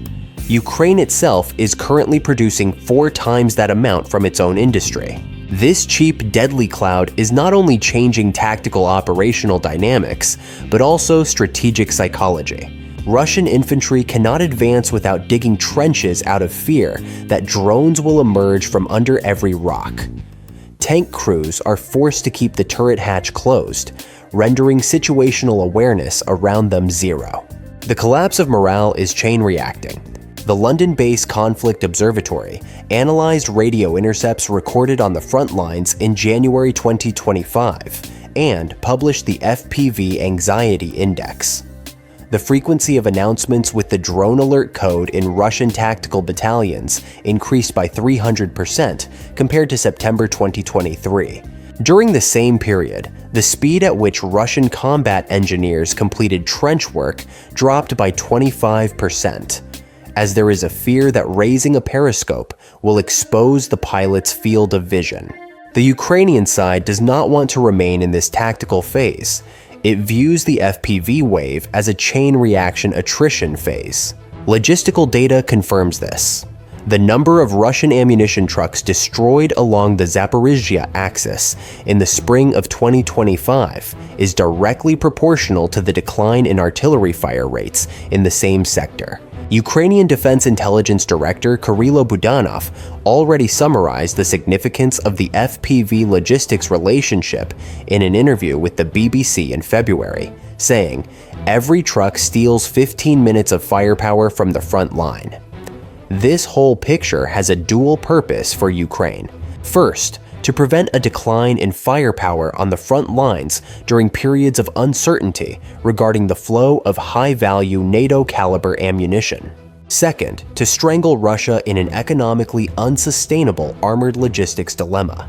A report submitted to the United Nations Independent Panel indicates that the number of tanks in Russia's inventory that can be modernized to resist FPVs is approximately 49 in the T-90M series and around 220 in the T-80B VM class. In other words, the current production pace and repair capacity lag behind the erosion rate of the FPV wave. Equally important is the technology export regime in the West. As long as Ukrainian manufacturers remain dependent on universal U-flight controller cards from China, the supply chain remains vulnerable to blackmail. Beijing introduced a licensing requirement for dual-use RF modules in August 2025, setting off alarm bells in Kyiv. The search for alternatives triggered the allocation of resources to PXIKR, a NATO standard open-source flight controller project. But the realistic timeline is at least 6 months. In the meantime, Ukraine is stockpiling modules via Kazakhstan and Georgia to back up its existing supply. The lesson that sparked the FPV program was never be dependent on a single supplier. The next stage in the evolution of the FPV army is artificial intelligence. At the moment, the pilot is somewhere between manual flight on an analog channel and full autonomy. If non-LiDAR or non-GNSS, purely image-based optical flow algorithms can deliver the target to artificial intelligence within the last 50 meters, the pilot's resistance to jamming will increase exponentially. A joint laboratory between the Kyiv Polytechnic Institute and Estonian Milrem Robotics has integrated a 450-gram NVIDIA Jetson Nano compute module into an FPV body and achieved real-time object recognition. Field testing is scheduled for early 2026. This means hit-and-run attacks based on shadow profiles without being detected by Russian armored vehicle radar reflectors. In the end, the kamikaze FPV has turned the high technology equals high cost equation on its head, transforming into a flying bullet. On one side, Russia's obsession with conventional armor. On the other, Ukraine's garage revolution. Every ground target scanning the sky in the Slobozhanshchina countryside must now avoid the half-kilogram payload carried by a $100 frame. While offices in Washington are still poring over the HIMARS rocket delivery schedule, an engineer in Dnipro is printing a prototype replica body in 20 minutes and attaching a Shmel warhead. The rhythm of war and its economy are changing in this way. It is no longer the thickness of the metal that determines the winner, but the ability of the explosive attached to the end of a plastic frame to find its target. Meanwhile, Belgium and Turkey have officially joined an international UAV coalition aimed at strengthening Ukraine's defense capabilities with state-of-the-art unmanned aerial vehicles. This announcement was made on July 2nd by the Latvian Ministry of Defense, which is coordinating the initiative alongside the United Kingdom. Defense Minister Andris Spruds emphasized, "The international UAV coalition continues to grow, sending a clear message that support for Ukraine is not only being maintained, but is also becoming stronger and more resilient." He noted that the addition of new allies to the coalition will enable more targeted and effective support for Ukraine on the battlefield, while also helping to strengthen the defense industries of coalition member countries and partners. The coalition currently includes 20 countries: Latvia, the United Kingdom, Ukraine, Australia, Belgium, the Czech Republic, Denmark, France, Estonia, Italy, New Zealand, Canada, Lithuania, Luxembourg, the Netherlands, Norway, Poland, Turkey, Germany, and Sweden. Member states have pledged approximately $2.97 billion in military aid to Ukraine by 2025. To date, approximately $194 million has been contributed to the coalition's Joint Unmanned Aerial Vehicle Procurement Fund, coordinated by the UK. The fund will be used to purchase drone technologies and support the national efforts of each coalition member. Latvia, one of the coalition's founding countries, plans to allocate approximately $22 million this year for drone procurement and an additional $11 million for joint industrial projects between the defense sectors of Latvia and Ukraine. Latvia had previously delivered a new batch of 1,500 combat drones to Ukraine as part of its support through the International UAV Coalition. The Latvian defense minister stated that the delivery is part of a broader initiative in which 2 Latvian companies will produce a total of 12,000 unmanned aerial vehicles by the first half of 2025. Moscow is once again engulfed in flames. On July 11, 2025, we witnessed a map of ammunition depots exploding across Russia on the same day. Attacks struck 6 regions in a single night. The epicenter was Moscow and its surroundings. July 11th shook Russia's capital to its core. The targets chosen by Ukraine were not random. A double explosion occurred at the MiG assembly line in Lukovice, near Moscow. The Voronin Aviation Facility in Lukovice, located 500 kilometers from the Ukrainian border and at the southeastern tip of the Moscow Oblast, was targeted, while numerous drones approached the assembly line producing the fuselage and wing sections of MiG-29 and MiG-31 fighter jets. A secondary explosion was observed at a small fuel storage area within the same facility. Following these striking attacks, it is estimated that parts of MiG-29 and MiG-31 fighter jets were damaged. Local drivers reported on social media groups that they had passed directly over the fireball.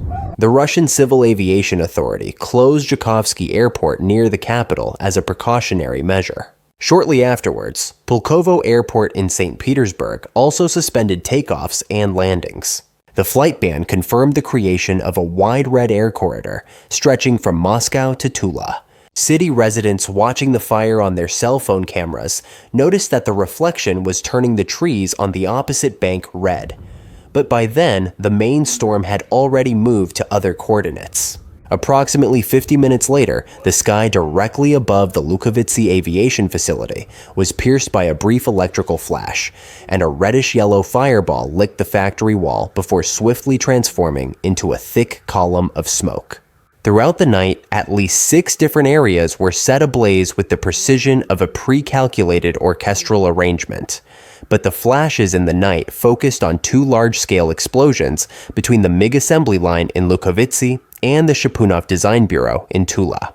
The full impact of the strike on Lukovice was not immediately apparent from the tremors that shook power transformers kilometers away. The real issue was what was inside the hangar. The Voronin complex was the heart of the MiG brand. Over 3 decades, the hope for revitalizing the Soviet MiG legend had risen from this runway. MiG-29 fuselages had been assembled here, and the avionics backbone of the new generation MiG-35s had been wired here. This station fed a group of critical machines that reduced the humidity to near zero in both the hydraulic press and the engine assembly room. Now it was doubtful whether the line would be put into operation, and even if it was, whether the catalog of 30,000 parts would have to be recalibrated. The doubt meant that any delay in the MiG-35 delivery schedule would force the Su-35 fleet to compensate for the Russian Air Force's air defense and interception duties with overtime, creating new maintenance queues for a fleet whose engines were already under stress. This factory was also the main overhaul stop for the aging MiG-31 fleets. The legendary high-altitude interceptor of the Soviet era, the MiG-31, had its fuselages removed and reinstalled in the hangar here to carry the Kh-47M2 Kinzhal hypersonic missiles.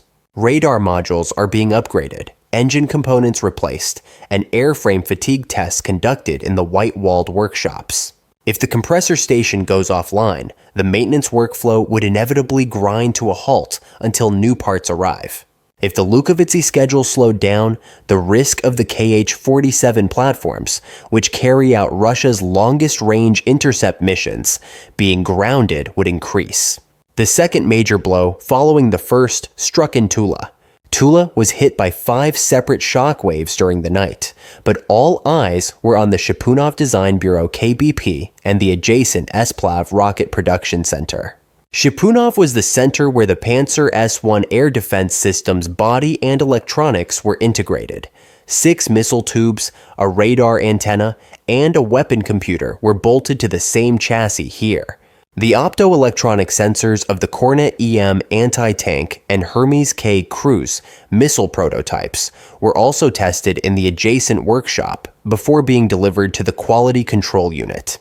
3 weapons giants were burning simultaneously in the Tula Oblast, about 400 kilometers from the Ukrainian border.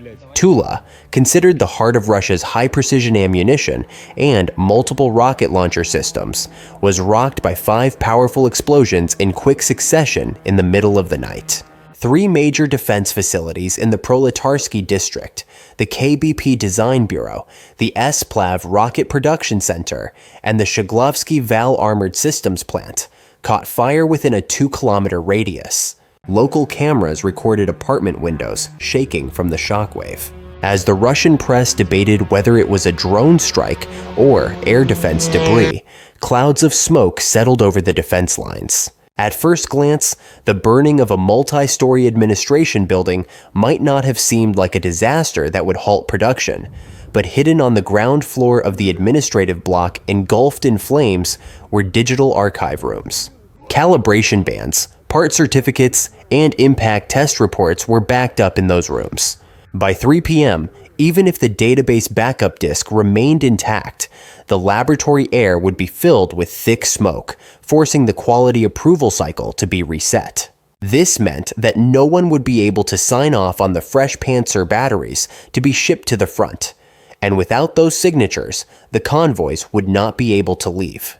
If the Panzer radar antennas were delayed by a week in reaching the Black Sea coast, Russian territory could be left blind to the storm shadow threat off the coast of Odessa. The triple blow in Tula disrupted not only rocket production, but also the supply chain for components of the Tor, Pantsir, and Hermes air defense systems used in the Black Sea. In Lipetsk, an agricultural facility was also caught up in the fires. An agricultural enterprise in the Klevnoye district of Lipetsk, which had no direct link to the defense industry, but supplied fuel and food to the front, was hit by the remains of an unmanned vehicle. The warehouse fire burned until morning. Ukrainian analysts said the strike on Lipetsk was not a destabilizing move, but rather a noise-making one. The attack showed that Russian air defenses were struggling to cover several fronts at once. The debris that hit a non-industrial target sparked widespread concern among the public, further fueling the information cloud. In Taganrog, debris from the Beriev aircraft factory shifted the focus of the war. The Beriev Aviation Complex, a symbol of the city of Taganrog in the Rostov Oblast, sounded the alarm after drone debris hit the facility. The official statement said that the drone was shot down by air defense, parts fell to the ground, and there were no casualties. But since Beriev manufactures amphibious aircraft and performs heavy maintenance for the Russian Navy and long-range strategic aviation fleet, even the smallest interruption in the production line was enough to set back Black Sea operation plans. Meanwhile, at 12:30 a.m., activity began at the Kronstadt UAV factory in Dubna, located approximately 650 kilometers from the Ukrainian border. In the first half hour of July 11th, the city of Dubna on the Volga River in the Moscow Oblast was startled by the sound of engines coming from the sky. Local media channels shared messages about fireballs one after another. The center of the explosion was identified as the Kronstadt facility, which produces long-range reconnaissance and attack drones for the Russian army. According to fire department reports, the column of flames seen on the factory roof could not be brought under control for minutes, and air traffic in the area was restricted. Frontline sources described the incident as the first link in a chain of operations. The warning shot fired at the northernmost tip of the military-industrial triangle around Moscow would determine the rest of the night. On July 11th, the industrial warehouse in Mail Soldatskoye, located on the border in Kursk, was also targeted. The wave of attacks quickly spread to the Kursk region near the Ukrainian border. A drone fragment that fell on the Silskoye industrial warehouse in the village of Mail Soldatskoye caused a fire. When the heavy equipment and fuel tanks stored in the warehouse caught fire, the flames turned the area orange before sunrise. The Kursk governor's office said there was only one hit. Russian local media channels shared photos of the drone wreckage. According to Ukrainian observers, the target in Kursk was a staging station for repair and maintenance logistics supporting the Dubna-Lukovitsi line. Thus, a very important step in the plan to gradually paralyze the region overnight was completed. Following these developments, Kyiv issued a silent expression of appreciation. The Ukrainian General Staff delivered a one-sentence message during its morning briefing. Deep zone pressure was carried out as planned. No details were shared, but diplomatic sources said the attack model was the most organized example of the drone expansion that began in 2022. The same sources added that the operation schedule served three purposes. Hitting the drone production chain was the stated goal for Kronstadt and Taganrog. Shutting down centers producing air defense components covered the Tula trio. Blocking intermediate warehouses that transport logistics to the front lines described what happened in Kursk and Lipetsk. This three-pronged picture created pressure that would extend Russian defense supply times by at least several weeks overnight. Why did Russian air defense not prevent the attack? And why did these factories burn down? Two words that experts in the field focused on appeared in the initial reports: saturation and mixed platforms. A large number of UAVs with different radar signatures were launched one after another into the same flight corridor, and when the priority order was determined by the operator rather than a computer, the defense's decision-making cycle was paralyzed. A large engine target, like the Tu-141 Strij, appears on the screen like a balloon, approaching rapidly. By the time the operator launches two missiles in pursuit, the low-flying, low-reflective propeller-driven kamikaze drone has already glided onto the roof. By the time the Panzer battery fires the first missile and reloads the second, the radar antenna has no chance to rescan, and another small target cuts through the optical cone. The Russian Defense Ministry's claim of 20 drones shot down does not explain the factory's engulfment in flames, as the roof is buckled, walls are bulging, and glass frames are scattered across the road. So the defense banner fired, but at least a few small drones broke through the defense network and got inside. For Ukrainian planners, the appeal lies not in projecting high technology far and wide, but in the cost sheet. According to open-source data, the simple Bober kamikaze developed by Ukraine costs around $20,000 to $30,000 for the body propulsion package, perhaps $10,000 for the GPS or inertial unit, totaling $40,000 to $50,000. The burning compressor station in Lukovitsi is a massive project costing millions of dollars, while Shapunov's radar calibration tunnel houses precision equipment worth millions. While Kyiv is willing to forego $50,000 per lost body, Moscow must pay $8 to $10 million plus schedule delays for repairs, closing the economic asymmetry in Ukraine's favor. Imagine an artillery raid that destroys an engineering unit in Donbass. The same cost burns down the subsystem of a sixth-level production facility behind the front lines. Moscow is shaken not only by its burning building, but also by its investment plans, which are losing their deterrent effect. The medium-term impact of the operation depends on Russia's response. If the MiG assembly line slows down and the delivery schedule for the new generation light fighter jet project, the MiG-35, is pushed back, the Su-30-35 fleets remaining on duty in the sky will accumulate more flight hours. As hours increase, engine vibration wear and tear will rise, along with the need for high-cost spare parts. If Panzer battery deliveries are delayed, the low-altitude radar coverage along the front line will thin out, and when Storm Shadow-like cruise missiles approach Donetsk, their flight paths could be extended, reducing the likelihood of interception. If the Kremlin attempts to relocate several S-400 launchers to domestic routes to ease the pressure on Moscow's skies, the artillery corridor along the border will become vulnerable. These conclusions are not yet definitive, but they are being discussed in detail by planners. The 48th month of the war has reached a point where money and time are equally deadly. Ukraine is acting on the assumption that it should spend less money and make Moscow lose a lot of time. Ukraine's new strategy for this period is simplifying under the motto, small body, big impact. Although the Russian economy has proven more resilient than everyone predicted, invisible layers such as renewal, maintenance, transportation, and quality certification are fragile. If the MiG assembly line in Lukavity shut down, it means Kiev has achieved its goal.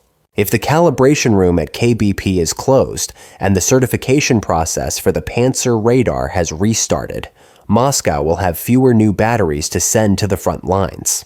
The financial impact is more insidious. Every repair delay requires more budget in rubles, inflationary pressure is rising, and the Russian banking system is forced to patch itself together. Of course, this is not a giant wave that will end the war overnight. There are still dozens of alternative lines operating in Voronezh, Novosibirsk, Kazan, and Komsomolsk-na-Amur. Substitute production is possible, but each new line means long-distance transportation in logistics, additional bureaucracy in planning, and additional costs in energy. As the Russian defense industry slows down, the flow of ammunition to the front lines, supplies to infantry, and spare sensors to the air fleet will also be disrupted. This is exactly what Ukraine aims to achieve. Instead of demolishing the massive structure with large missiles, the strategy is to dismantle the fragile gears and disrupt the rhythm. That is why the night of July 11th, 2025 was not just 6 red dots on a map, it was a vibration that penetrated the Kremlin's nervous system.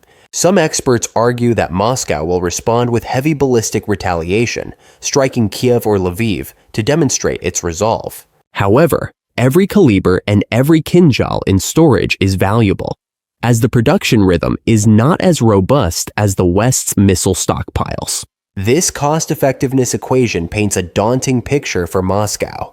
If you fire expensive missiles against a swarm of cheap drones, the public will ask, what did we hit with millions of dollars worth of ammunition? We couldn't even protect Voronezh. Kiev, meanwhile, continues to expand its drone program with the patience of an ant. It is testing swarm takeoffs from the desert by placing mobile ramps behind Ural cargo vehicles. Each body is set to carry 40 to 50 kilograms of explosives because the goal is not to create giant craters, but to cause long-lasting fires inside. The targets are sensitive niche areas, such as maintenance test laboratories, compressor stations, radar calibration cones, and fuel pump houses. In the geopolitical equation, when cheap drone swarms are added to the concept of hit-and-run attacks beyond the front lines, traditional defense economy calculations are turned upside down. The only thing more valuable than metal is time. Ukraine is striking at time. Moscow, on the other hand, is forced to spend money every minute to catch up. As a result, after June 1st, July 11th, 2025 went down in the chronology of the Russian-Ukrainian War as one of its milestones. This is because, for the first time, Ukraine rewrote the definition of rear on Russia's own territory by striking 6 separate strategic facilities at the same time on the same night. The aircraft factory assembly line in Lukavitsy, the archive room in Shipunov, the fuel depot in Kursk, the runway concrete in Taganrog, the so-called agricultural warehouse in Lipetsk, and the drone factory in Dubna. Each was a different link in the chain. When the chain broke, the result was not merely the severing of a single link. Interconnected links dragged each other down. Repair cycles became more complex, and psychological waves spread to the rear. Ukraine imposed costly decisions with simple weapons. Russia will now spend money on steel, pray for time, and look for new ways to explain to its people that the war is no longer just a headache across the border. Even when the fire rises from the ground, the sky cannot be considered truly closed, because the hum of a small propeller can turn a defense myth stretching for hundreds of kilometers into smoke overnight. Thank you for watching.